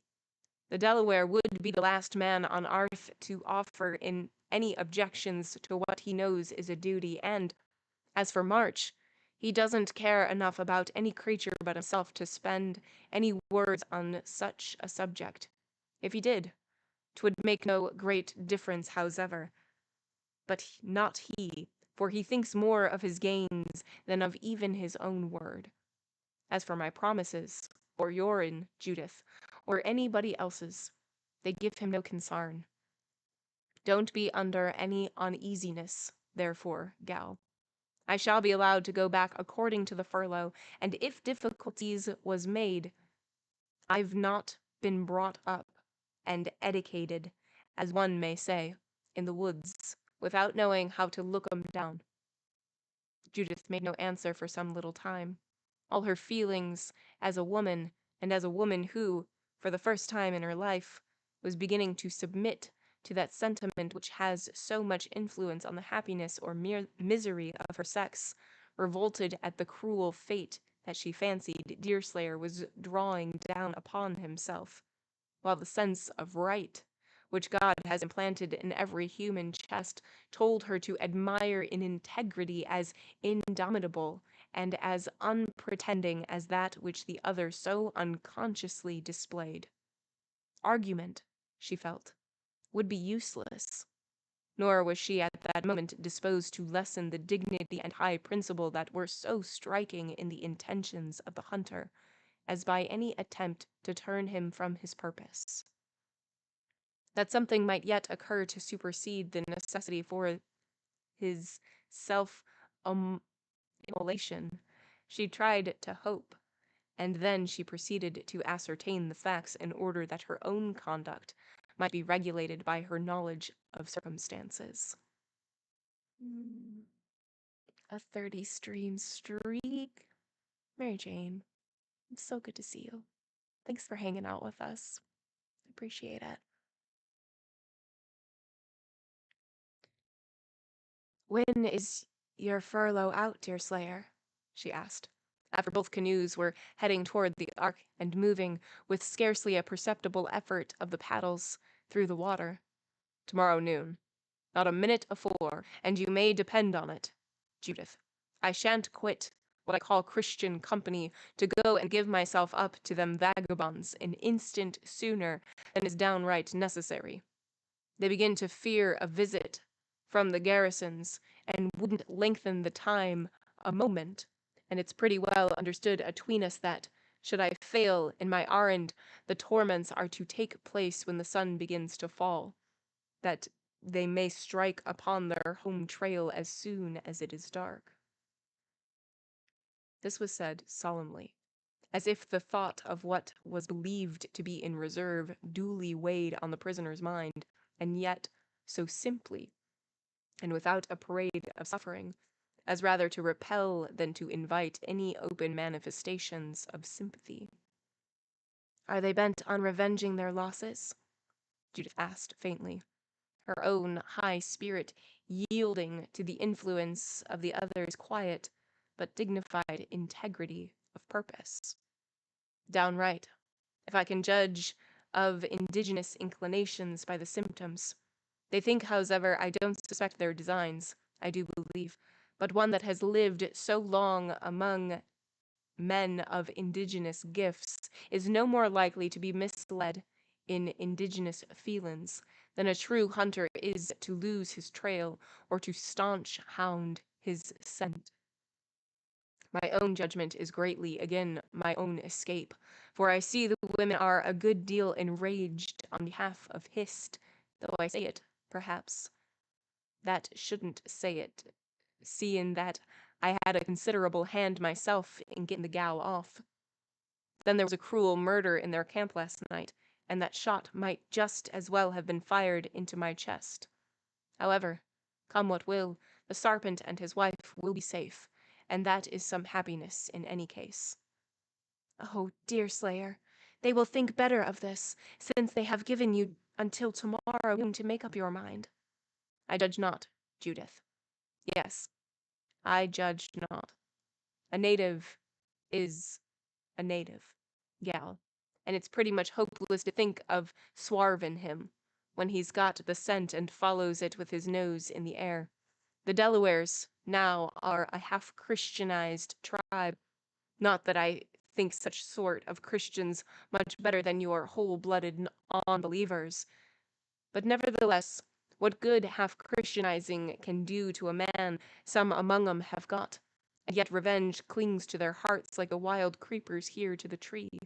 Then, I slew one of the best and boldest of their warriors, they say, and it is too much to expect that they should captivate the man who did this deed in the very same scouting on which it was performed, and they had no account of the matter.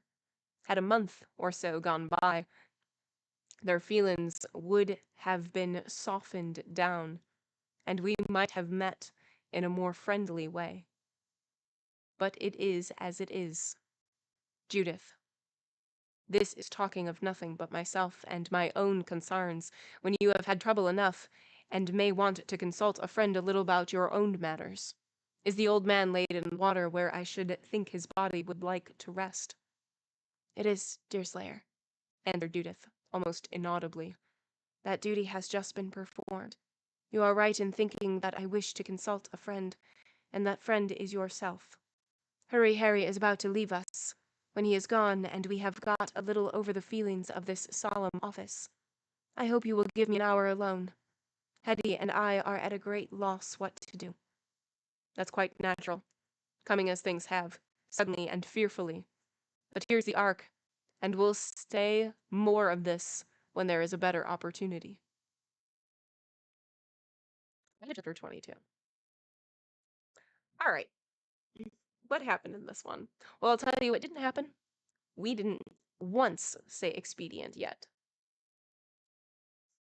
So everybody who said 5 or more, we're really banking on this last chapter. All right. So, Hurry has been denied, and they are now heading back to the castle. And Hetty and Judith are discussing their future, or trying to. And Judith tells Hetty, don't even think about Hurry. Not for me. What about Deerslayer? And Hetty is like, what are you talking about? Like, you've always talked about somebody wanting somebody like prettier and smarter and blah blah blah, and he's neither of those things for you. And she's like, well, it's a little different, it's okay, blah blah blah. And so Hetty wants to stay in the country, wants to stay where they are, does not want to go to the settlements. She thinks that it is beautiful here, the mountains, the water, the wildlife, all those things. And Judith worries that they are unable to take care of themselves here, which is interesting because from what I've gathered, they have stayed here, lived here for many, many years. So was Tom just doing all of the work to ensure that they got food? Like, they don't know how to guard, or they don't know how to farm, they don't know how to fish,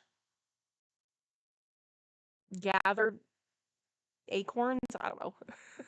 Like, they don't know how to do anything. Okay, so they're like, we need a man to take care of us. Otherwise, we'll just be lost.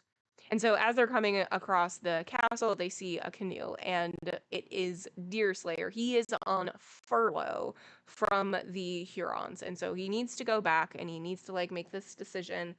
And he knows already about Tom, and he's like, I'm assuming that you buried him in the water next to your mom. And she's like, yeah, we did. And he's like, all right, well, if you need a friend, you can talk to me, but maybe not right now. Like, the arc is coming up. And that's pretty much what happened. That's why I don't go to Vegas. There goes all of the channel points.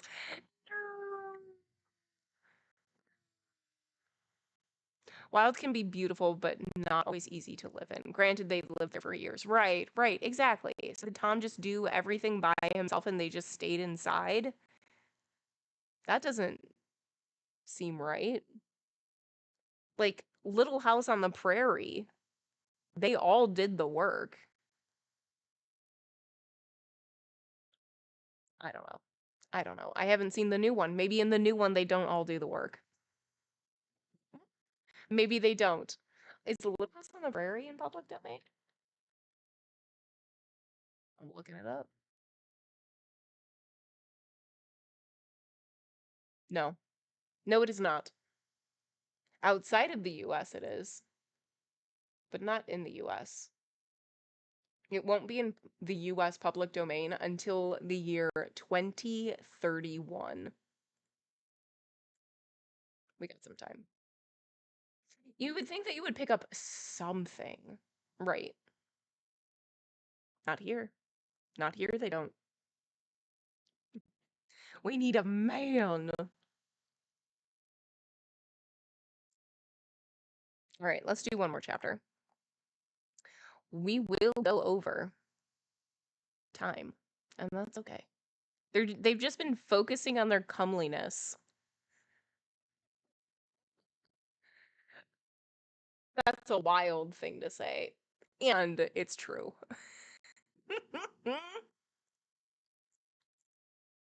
You turn on my fan after that comment.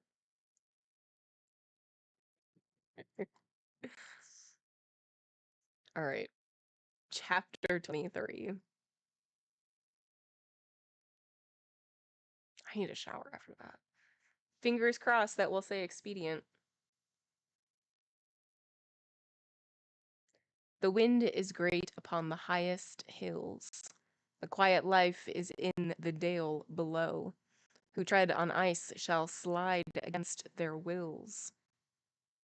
They want not cares that curious arts should know. Who lives at ease and can content him so. Is perfect wise and sets us all to schools. Who hates this lore may well be called a fool. Thomas Churchyard, Shore's wife. Never say that again. I know. I need to come up with a quote command where we can add the silly things that we say.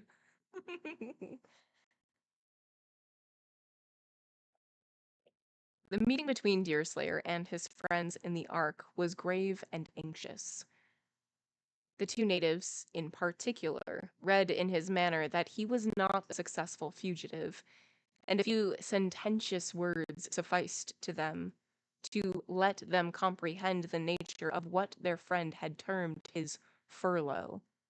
Chingachgook immediately became thoughtful, while Hist, as usual, had no better mode of expressing her sympathy than by those little attentions which mark the affectionate manner of woman.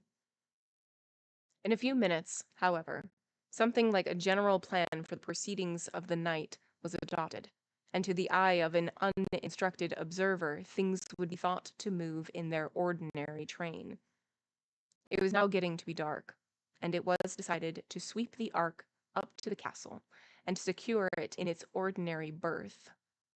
This decision was come to, in some measure, on account of the fact that all the canoes were again in the possession of their proper owners, but principally from the security that was created by the representations of Deerslayer. He had examined the state of things among the Hurons, and felt satisfied that they meditated no further hostilities during the night, the loss they had met having indisposed them to further exertions for the moment. Then he had a proposition to make, the object of his visit, and if this were accepted, the war would at once terminate between the parties, and it was improbable that the Hurons would anticipate the failure of a project on which their chiefs had apparently set their hearts, by having recourse to violence previously to the return of their messenger. As soon as the Ark was properly secured, the different members of the party occupied themselves in their several peculiar manners, haste in council or in decision, no more characterizing the proceedings of these border whites than it did those of their native neighbors. The women busied themselves in preparations for the evening meal, sad and silent, but ever attentive to the first wants of nature. Hurry set about repairing his moccasins by the light of a blazing knot.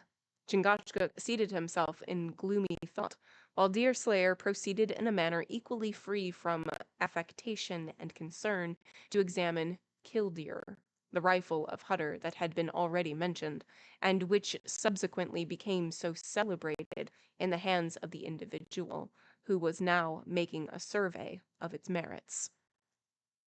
The piece was a little longer than usual, and had evidently been turned out from the workshops of some manufacturer of a superior order. It had a few silver ornaments, though, on the whole. It would have been deemed a plain piece by most frontiersmen, its great merit consisting in the accuracy of its bore, the perfection of the details, and the excellence of the metal. Again and again did the hunter apply the breech to his shoulder, and glance his eye along the sights, and as often did he poise his body and raise the weapon slowly, as if about to catch an aim at a deer, in order to try the weight and to ascertain its fitness for quick and accurate firing.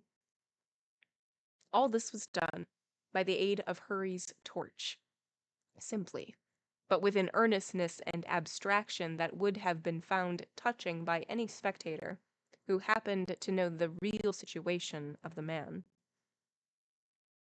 "'Tis a glorious weapon, Hurry," Deerslayer at length exclaimed, "and it may be thought a pity that it has fallen into the hands of women.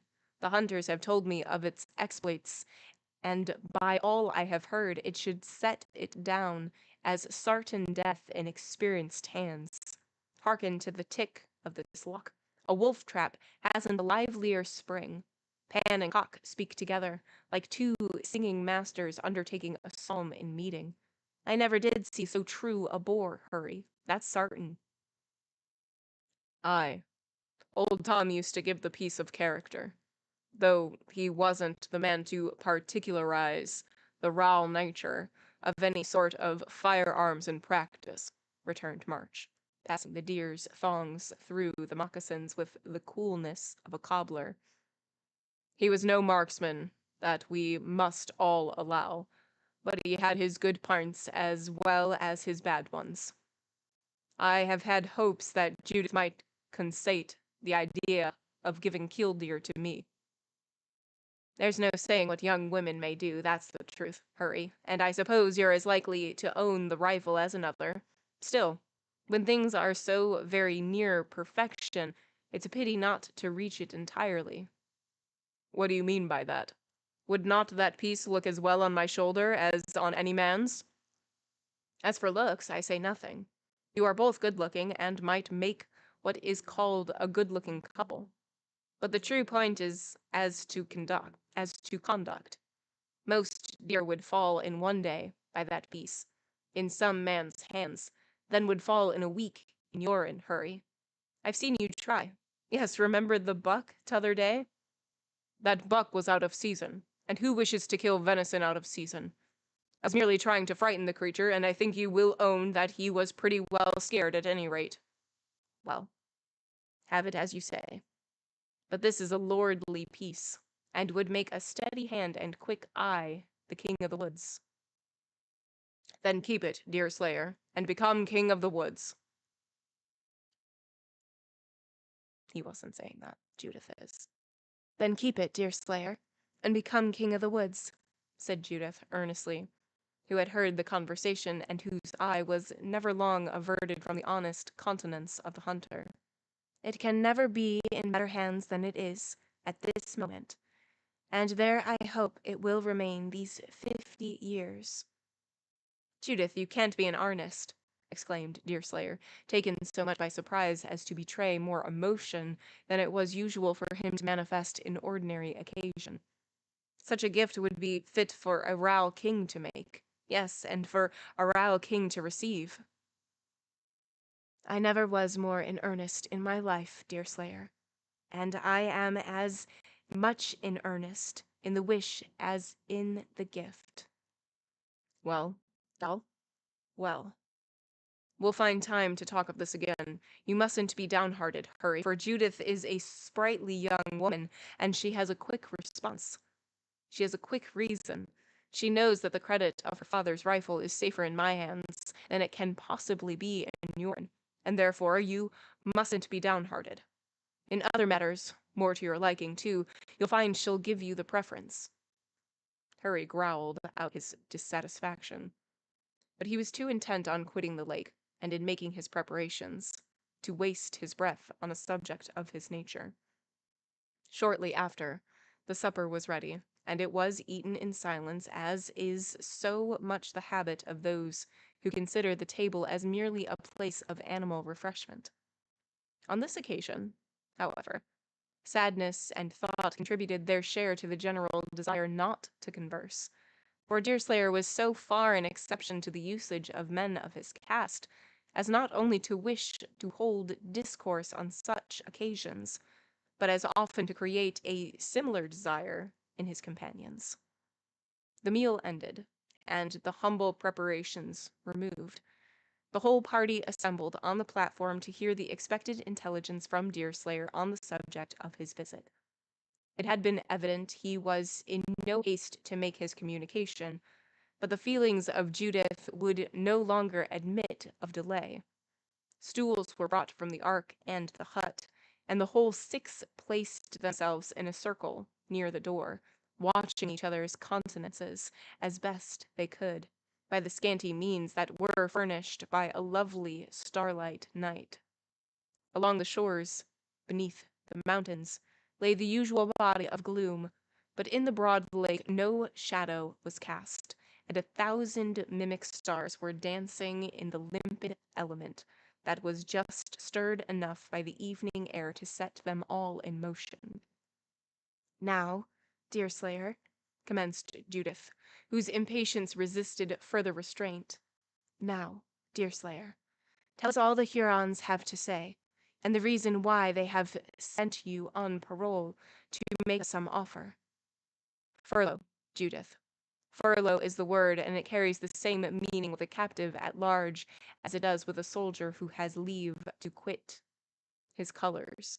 In both cases the word is past to come back, and now I remember to have heard that's the row signification.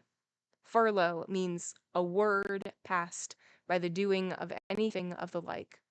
Parole, I rather think, is Dutch, and has something to do with the tattoos of the garrisons. But this makes no great difference, since the virtue of a pledge lies in the idea, and not in the word. Well, then, if the message must be given, it must, and perhaps there is no use in putting it off.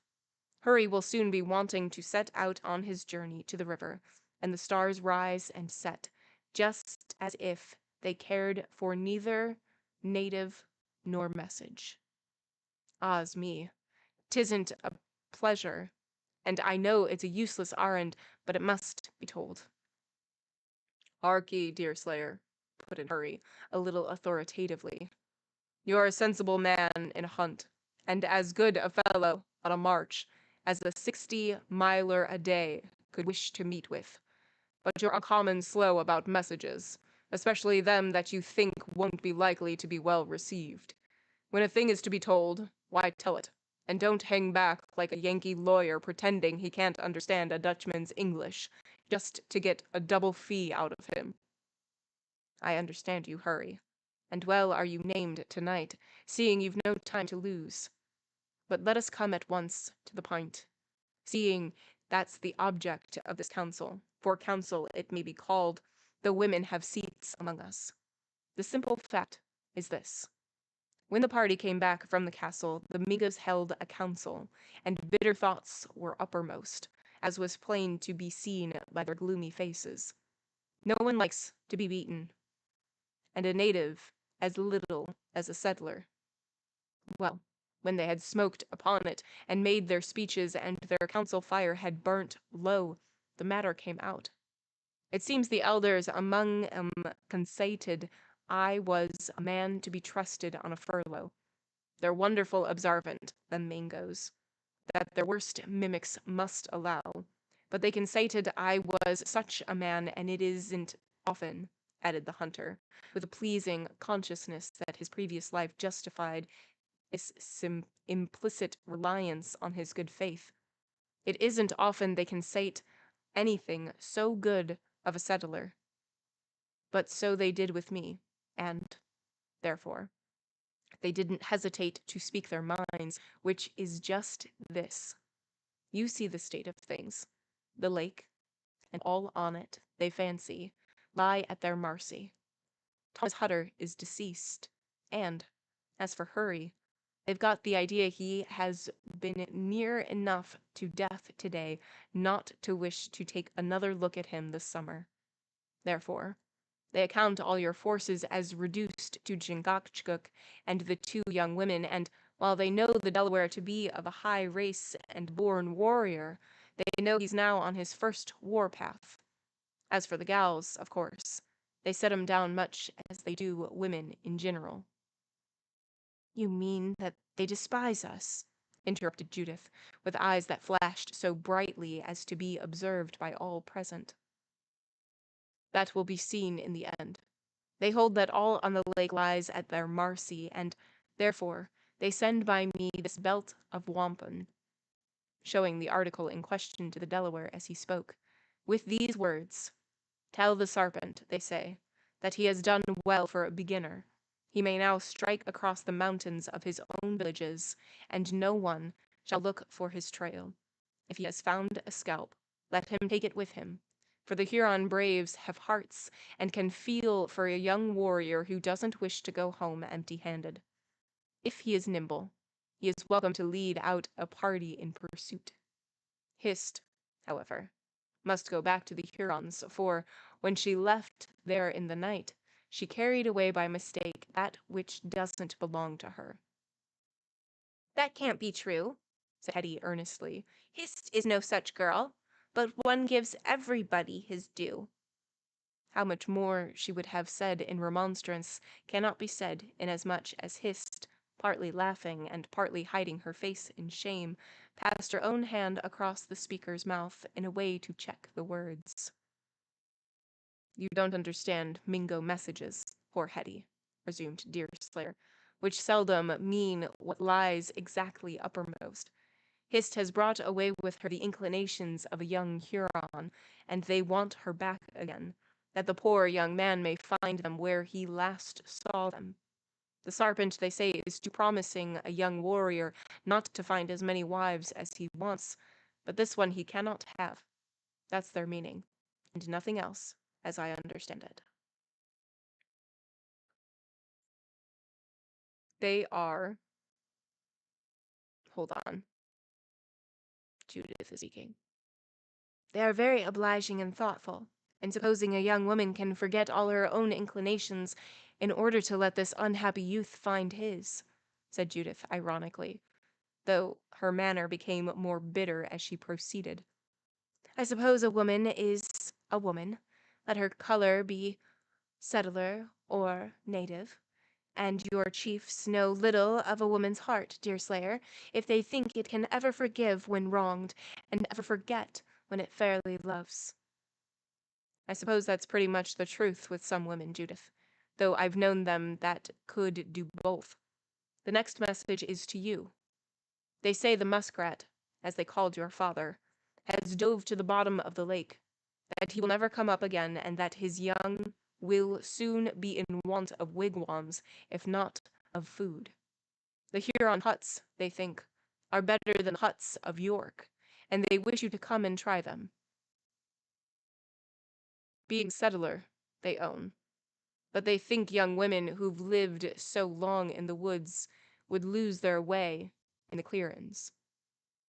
A great warrior among them has lately lost his wife, and he would be glad to put the wild rose on her bench at his fireside. As for the feeble mind, she will always be honored and taken care of by warriors.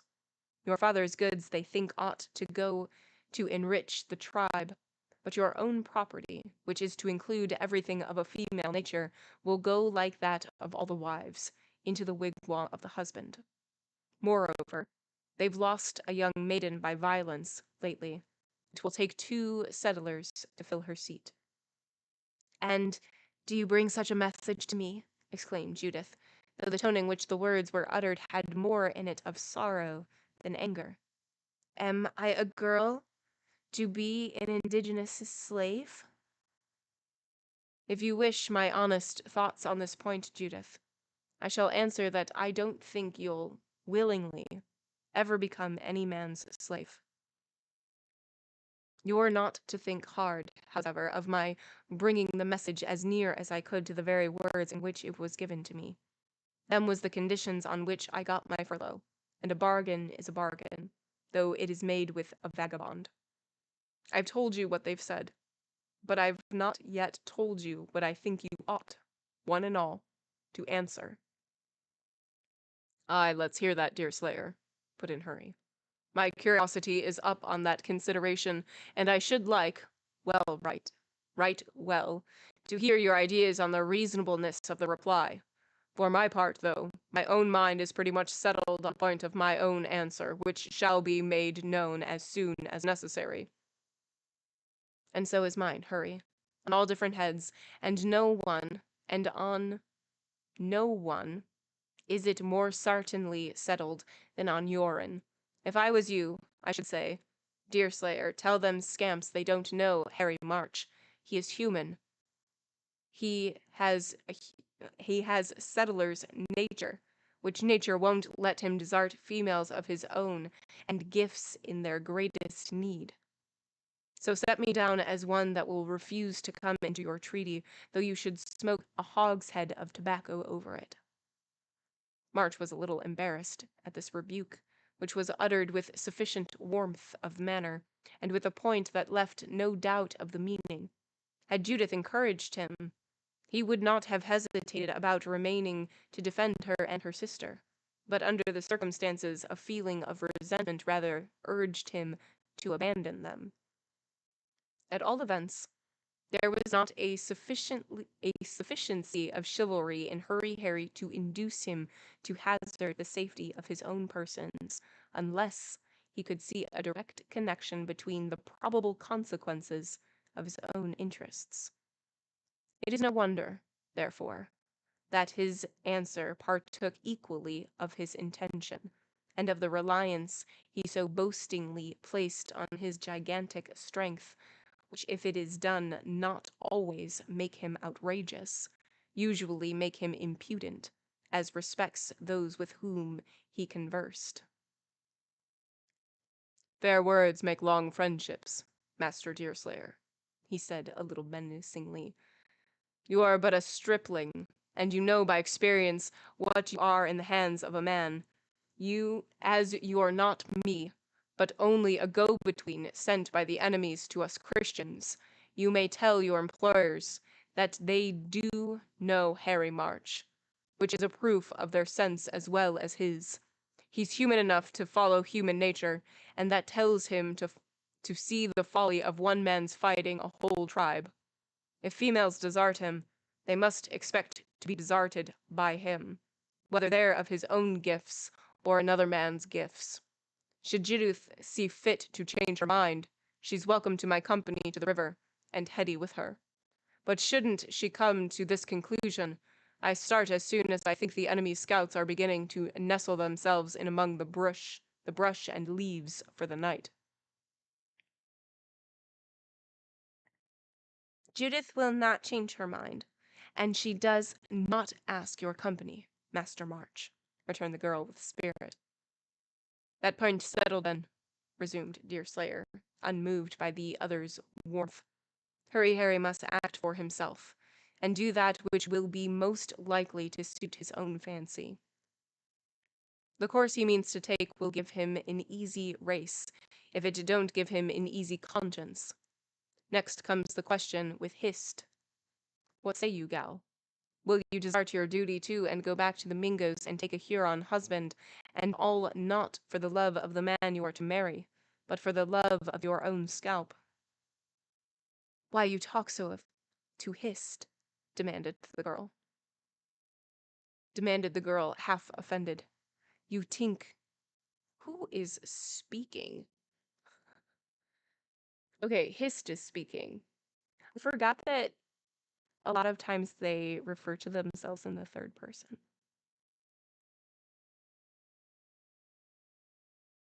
Oops. Why you talk so of Hist? Demanded the girl, half offended.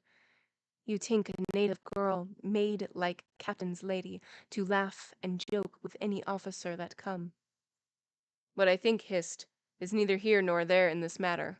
I must carry back your answer, and in order to do so it is necessary that you should send it. A faithful messenger gives his errand word for word. Hist no longer hesitated to speak her mind fully.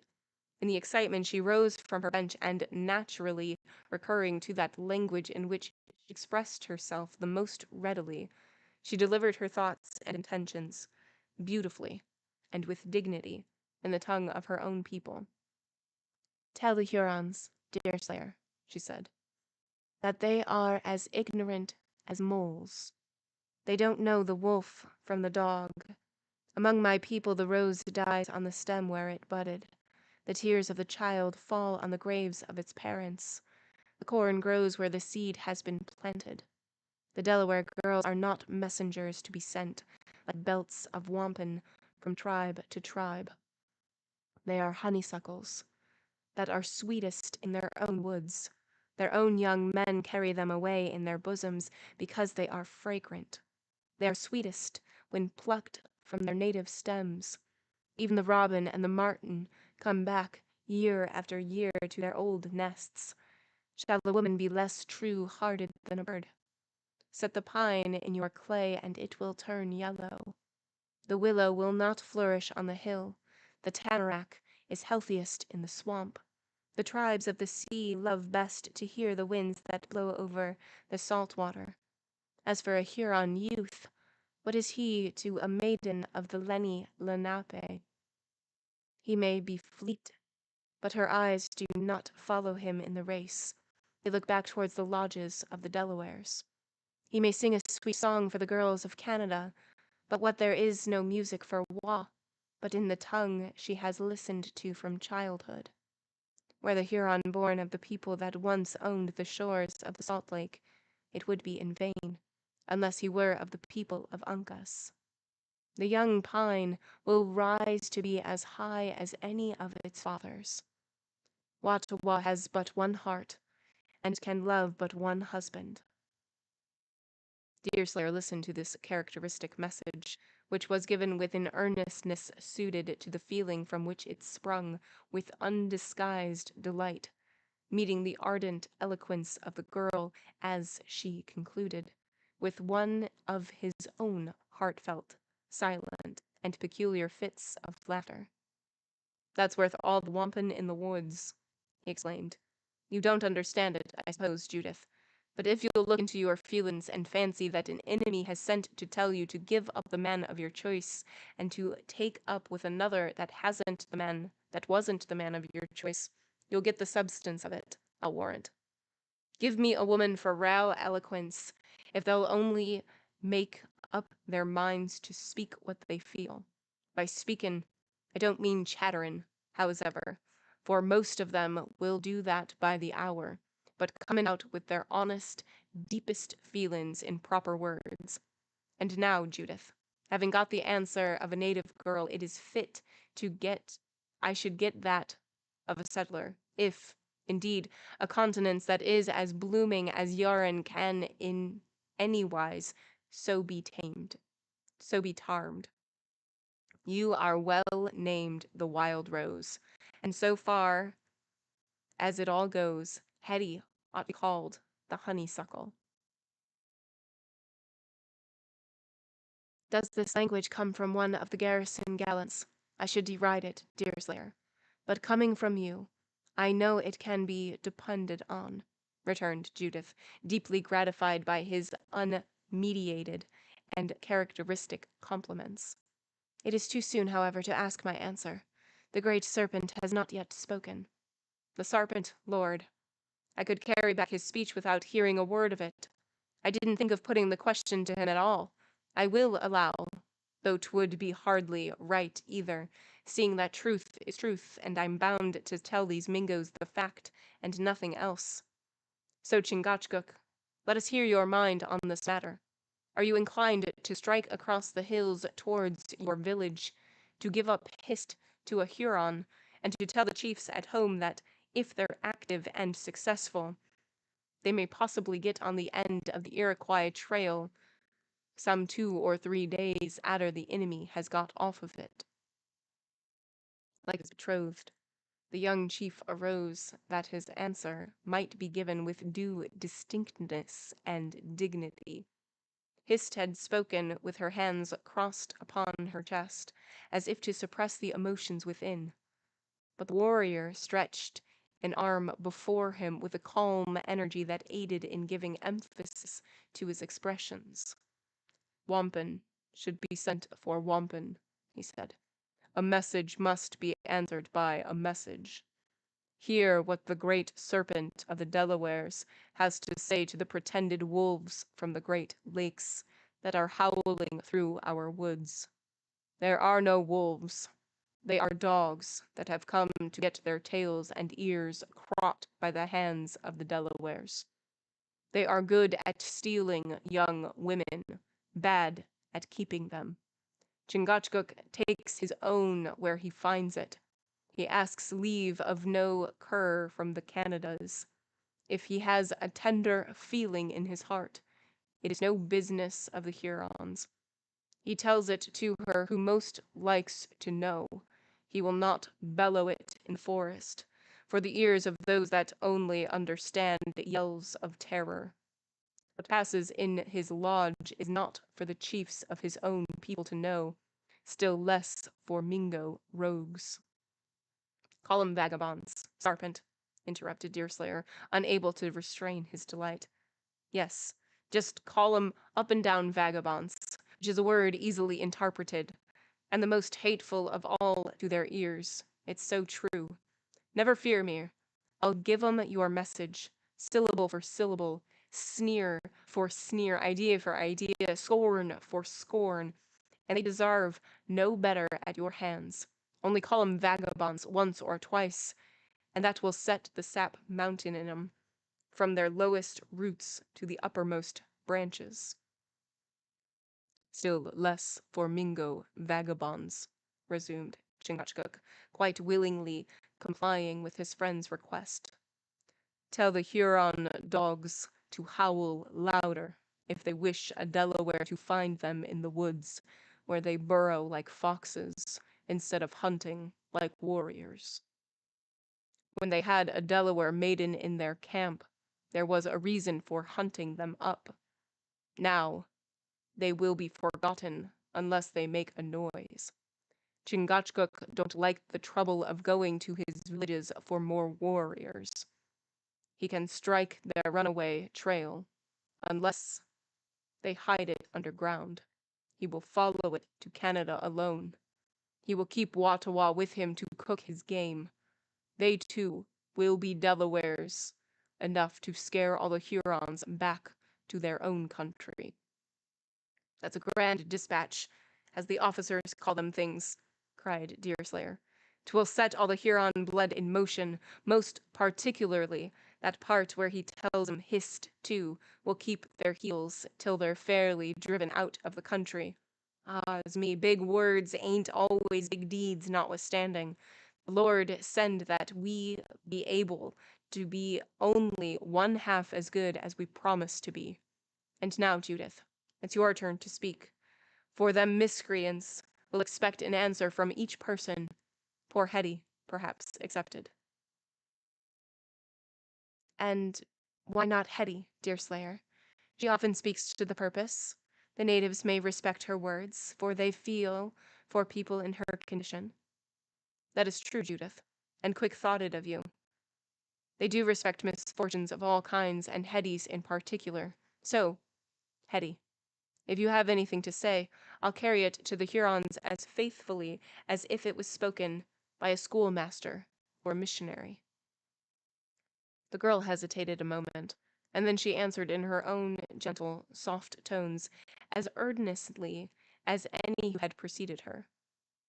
The Hurons can't understand the difference between settlers and themselves, she said, or they wouldn't ask Judith and me to go and live in the villages. God has given one country to them and another to us. He meant us to live apart. Then Mother has always said that we should never dwell with any but Christians, if possible, and that is the reason why we can't go. This lake is ours, and we won't leave it. Father and Mother's graves are in it, and even the worst natives love to stay near the graves of their fathers. I will come and see them again, if they wish me to, and read more out of the Bible to them, but I can't quit Father's and Mother's graves. That will do.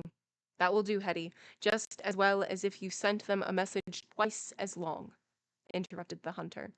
I'll tell 'em all you've said, and all you mean, and I'll answer for it that they'll be easily satisfied. Now, Judith, your turn comes next, and then this part of my errand will be terminated for the night. Judith manifested a reluctance to give her reply that had awakened a little curiosity in the messenger. Judging from her known spirit, he had never supposed the girl would be less true to her feelings and principles than Hist or Hetty, and yet there was a visible wavering of purpose that rendered him slightly uneasy. Even now, when directly required to speak, she seemed to hesitate, nor did she open her lips until the profound silence told her how anxiously her words were expected. Then, indeed, she spoke. But it was doubtingly and with reluctance. "Tell me first. Tell us first, Deerslayer," she commenced, repeating the words merely to change the emphasis. "What effect will our answers have on our fate, on your fate? If you are to be the sacrifice of our spirit, it would have been better had we all been more wary as to the language we use. What, then, are likely to be the consequences to yourself?" "Lord, Judith, you might as well ask me which way the wind will blow next week, or what will be the age of the next deer that will be shot. I can only say that their faces look a little dark upon me, but it doesn't thunder every time a black cloud rises, nor does every puff of wind blow up rain. That's a question, therefore, much more easily put than answered." "So is this message of the Iroquois to me," answered Judith, rising, as if she had determined on her own course for the present. "My answer shall be given, Deerslayer, after you and I have talked together alone, when the others have laid themselves down for the night." There was a decision in the manner of the girl that disposed Deerslayer to comply, and this he did the more readily as the delay could produce no material consequences one way or the other. The meeting now broke up, Hurry announcing his resolution to leave them speedily.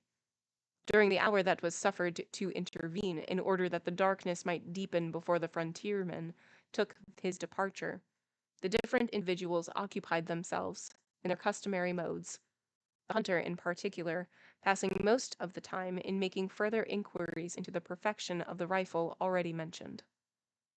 The hour of 9 soon arrived, however, and then it had been determined that Hurry should commence his journey.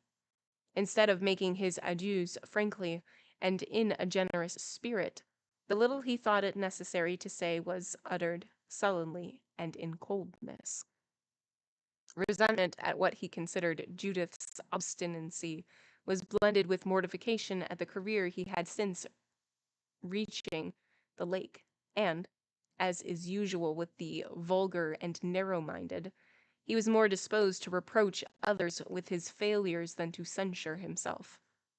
Judith gave him her hand, but it was quite as much in gladness as with regret, while the two Delawares were not sorry to find he was leaving them. Of the whole party, Hetty alone betrayed any real feeling. Bashfulness and the timidity of her sex and character kept even her aloof, so that Hurry entered the canoe, where Deerslayer was already waiting for him, before she ventured near enough to be observed. Then, indeed, the girl came into the ark and approached its end, just as the little bark was turning from it, with a movement so light and steady as to be almost imperceptible. An impulse of feeling now overcame her timidity, and Hetty spoke. "Goodbye, Hurry," she called out in her sweet voice. "Goodbye, dear Hurry. Take care of yourself in the woods, and don't stop once till you reach the garrison. The leaves on the trees are scarcely plentier than the Hurons round the lake, and they'll not treat a strong man like you as kindly as they treat me." The ascendancy March had obtained over this feeble-minded but right-thinking and right-feeling girl arose from a law of nature. Her senses had been captivated by his personal advantages, and her moral communications with him had never been sufficiently intimate to interact in effect that must have been otherwise lessened, even with one whose mind was as obtuse as her own.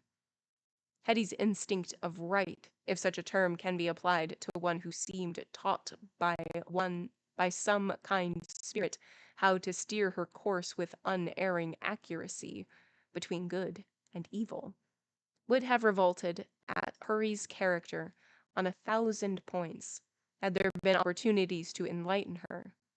But while he conversed and trifled with her sister, at a distance from herself, his perfection of form and feature had been left to produce their influence on her simple imagination and naturally tender feelings, without suffering by the alloy of his opinions and coarseness.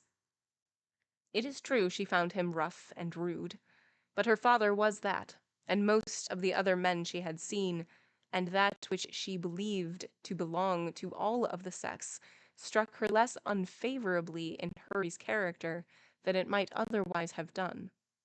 Still, it was not absolutely love that Hetty felt for Hurry, nor do we wish so to portray it, but merely that awakening sensibility and admiration, which under more propitious circumstances, and always supposing no untoward revelations of character on the part of the young man had supervened to prevent it, might soon have ripened into that engrossing feeling. She felt for him an incipient tenderness, but scarcely any passion. Perhaps the nearest approach to the latter that Hetty had manifested was to be seen in the sensitiveness which had caused her to detect March's predilection for her sister, for, among Judith's many admirers, this was the only instance in which the dull mind of the girl had been quickened into an observation of the circumstances.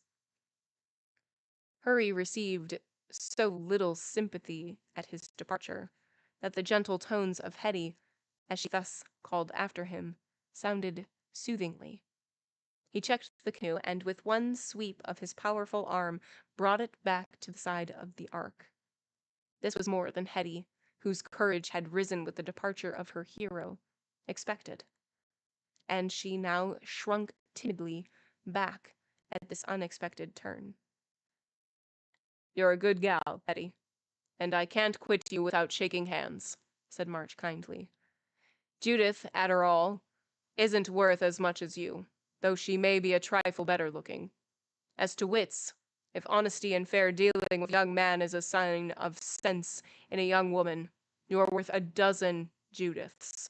Aye, and for that matter, most young women of my acquaintance." "Don't say anything against Judith, Harry," returned Hetty imploringly. "Father's gone and mother's gone, and nobody's left but Judith and me, and it isn't right for sisters to speak evil or to hear evil of each other.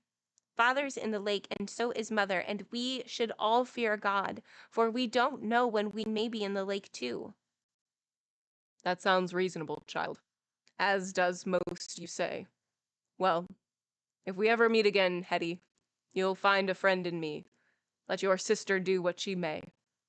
I was no great friend of your mother, I'll allow, for we didn't think alike on most points, but then your father, old Tom, and I fitted each other as remarkably as a buckskin garment will fit any reasonably built man. I've always been unanimous of opinion that old floating Tom Hutter, at the bottom, was a good fellow, and will maintain that again all enemies for his sake as well as for your'n." "Goodbye, Hurry," said Hetty, who now wanted to hasten the young man off as ardently as she had wished to keep him only the moment before, though she could give no clearer account of the latter than of the former feeling. "Goodbye, Hurry. Take care of yourself in the woods. Don't halt till you reach the garrison. I'll read a chapter in the Bible for you before I go to bed, and think of you in my prayers." This was touching a point on which March had no sympathies, and without more words, he shook the girl cordially by the hand and re-entered the canoe. In another minute, the two adventurers were 100 feet from the ark, and half a dozen had not elapsed before they were completely lost to view. Hetty sighed deeply, and rejoined her sister, and hissed, For some time, Deerslayer and his companion paddled ahead in silence. It had been determined to land Hurry at the precise point where he is represented in the commencement of our tale, as having embarked, not only as a place little likely to be watched by the Hurons, but because he was sufficiently familiar with the signs of the woods at that spot to thread his way through them in the dark. Thither, then, the light craft proceeded, being urged as diligently and as swiftly as two vigorous and skillful canoemen could force their little vessel through, or rather over, the water. Less than a quarter of an hour sufficed for the object, and, at the end of that time, being within the shadows of the shore and quite near the point they sought, each ceased his efforts in order to make their parting communications out of earshot of any straggler who might happen to be in the neighborhood. You will do well to persuade the officers of the garrison to lead out a party against these vagabonds as soon as you get in, Hurry, Deerslayer commenced. And you'll do better if you volunteer to guide it up yourself. You know the paths, and the shape of the lake, and the nature of the land, and can do it better than a common, generalizing scout. Strike at the Huron camp first, and follow the signs that will then show themselves. A few looks at the hut and the ark will satisfy you as to the state of the Delaware and the women, and, at any rate, there'll be a fine opportunity to fall on the Mingo trail and to make a mark on the memories of the blackguards that they'll be apt to carry with 'em a long time. It won't be likely to make much difference with me, since that matter will be determined afore tomorrow's sun has set, but it may make a great change in Judith and Hetty's hopes and prospects. Thank you for the hydrate. I appreciate it. We have less than 10 minutes left, but still.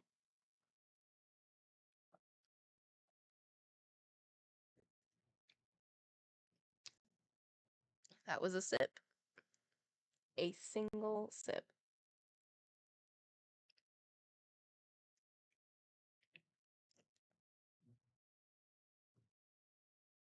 And as for yourself, Nathaniel, Hurry inquired with more interest than he was accustomed to betray in the welfare of others. And as for yourself, what do you think is likely to turn up? The Lord in his wisdom can only tell, Henry March. The clouds look black and threatening, and I keep my mind in a state to meet the worst. Vengeful feelings are uppermost in the hearts of the Mingos, and any little disappointment about the plunder, or the prisoners, or Hist, may make the torments sartain. The Lord in his wisdom can only determine my fate, or your'n. This is a black business, and ought to be put a stop to in some way or other, answered Hurry, confounding the distinctions between right and wrong, as is usual with selfish and vulgar men. I heartily wish old Hutter and I had scalped. I don't think you should wish this. I heartily wish old Hutter and I had scalped every creature in their camp the night we first landed with that capital object.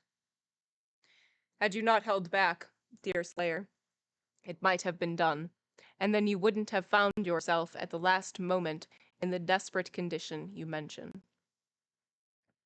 It would have been better had you said you wished you had never attempted to do what it meant.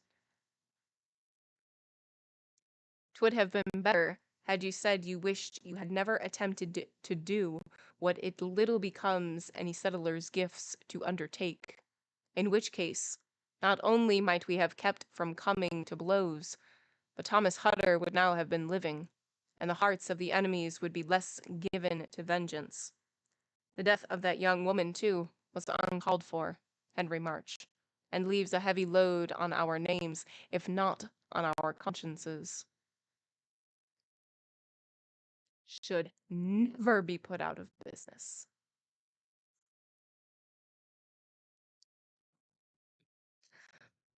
This was so apparent, and it seemed so obvious to Hurry himself at the moment, that he dashed his paddle into the water, and began to urge the canoe towards the shore, as if bent only on running away from his own lively remorse. His companion humored this feverish desire for change, and, in a minute or two, the bows of the ship grated lightly on the shingle of the beach. To land, shoulder his pack and rifle, and to get ready for his march occupied Hurry an instant, and with a growling adieu, he had already commenced his march, when a sudden twinge of feeling brought him to a dead stop, and immediately after the other's side. "You cannot mean to give yourself up again to them murdering enemies, Deerslayer," said, quite as much in angry remonstrance as with generous feeling. "'Twould be the act of a madman, or a fool. There's them that think it madness to keep their words, and there's them that don't, Harry. You may be one of the first, but I'm one of the last.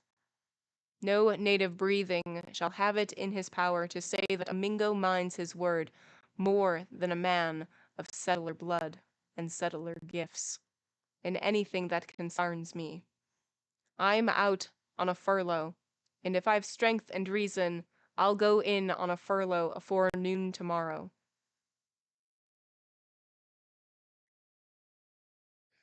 "What's a native, or a word passed, or a furlough taken from creatures like them that have neither souls nor reason?" "If they've got neither souls nor reason, you and I have both, Henry March, and one is accountable for the other. This furlough is not, as you seem to think, a matter altogether between me and the Mingoes, seeing it is a solemn bargain between me and God. He who thinks that he can say what he pleases in his distress, and that 'twill all pass for nothing, because 'tis uttered in the forest and into native men's ears, knows little of his situation and hopes and wants. The woods are but the ears of the Almighty.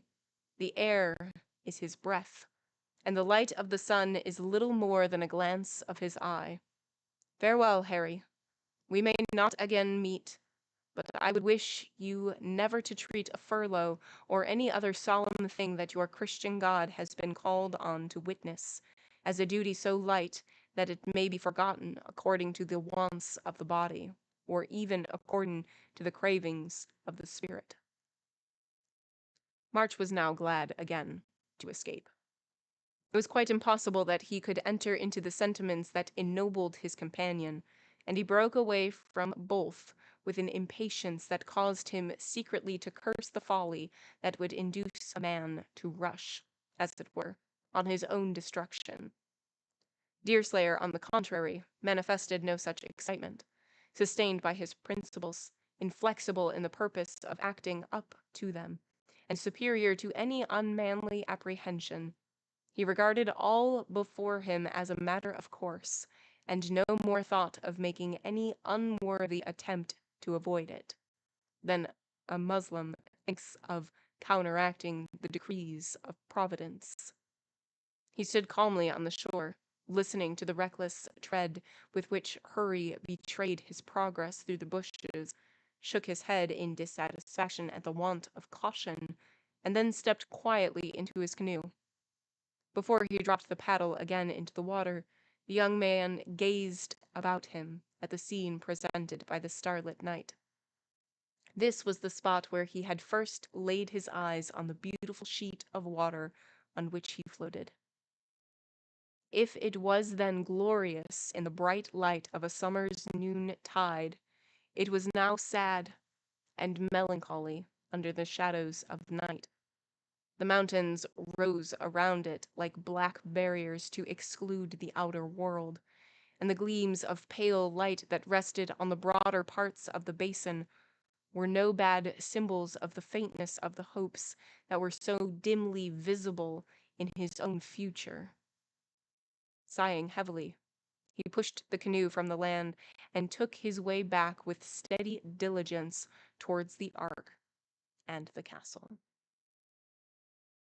End of chapter 23. Okay, before I forget,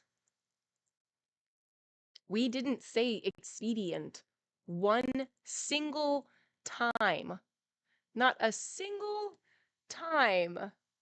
All right. So we need to choose the outcome.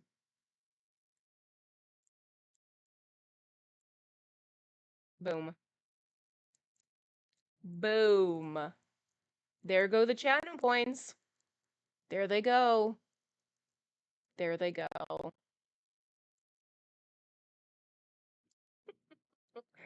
Captain Hardship. 11.7 thousand. That's crazy. That's crazy. And elite as well. Okay, that's amazing. Great. Ooh.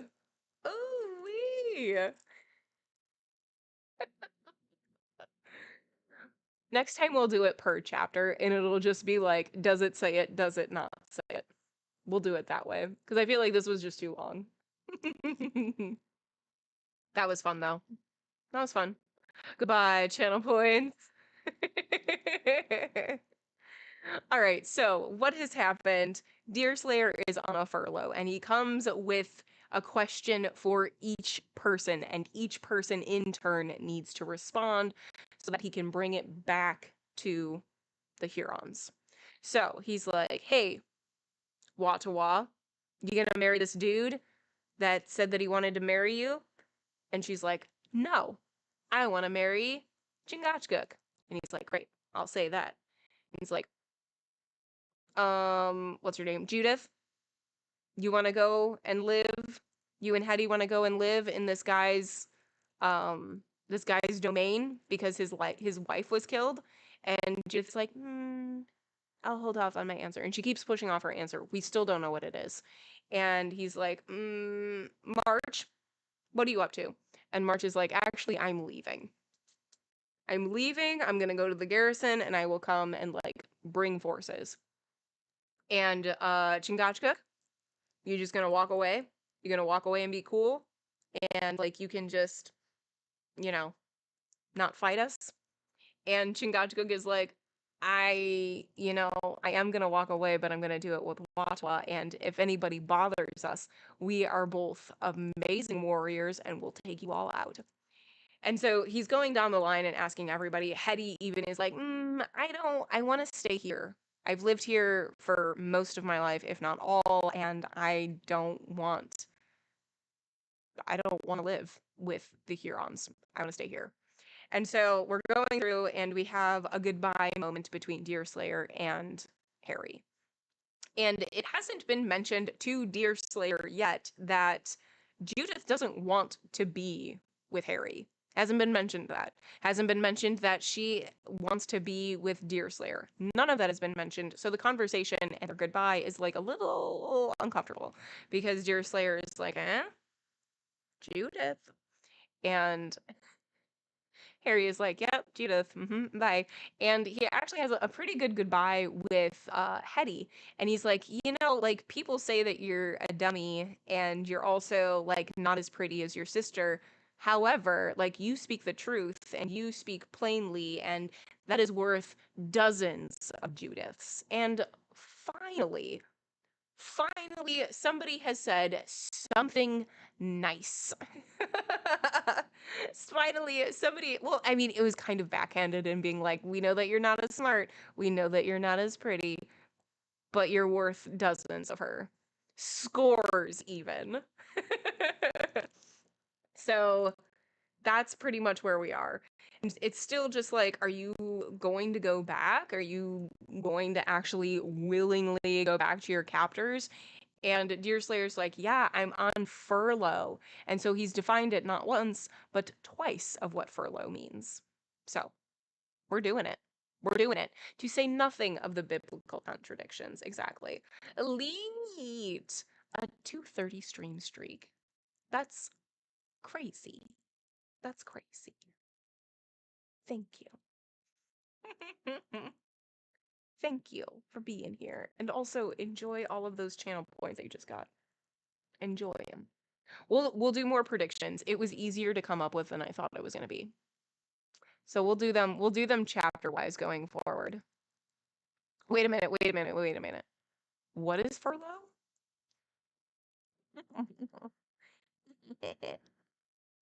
All right. That's time. That's going to be where we end tonight. Thanks all for being here. We'll pick up right where we left off next time with chapter 24. We will be here tomorrow. Tomorrow, Thursday, 7 p.m. Central. We'll be right here doing the same dang thing. It'll be fun. Thanks all. It was a pleasure. As always, whether you lurk, whether you chat, I 1000% appreciate you, and I 1000% appreciate your support. If I do not see you next time, I hope to see you very soon. Bye. You're just in time for us to say bye.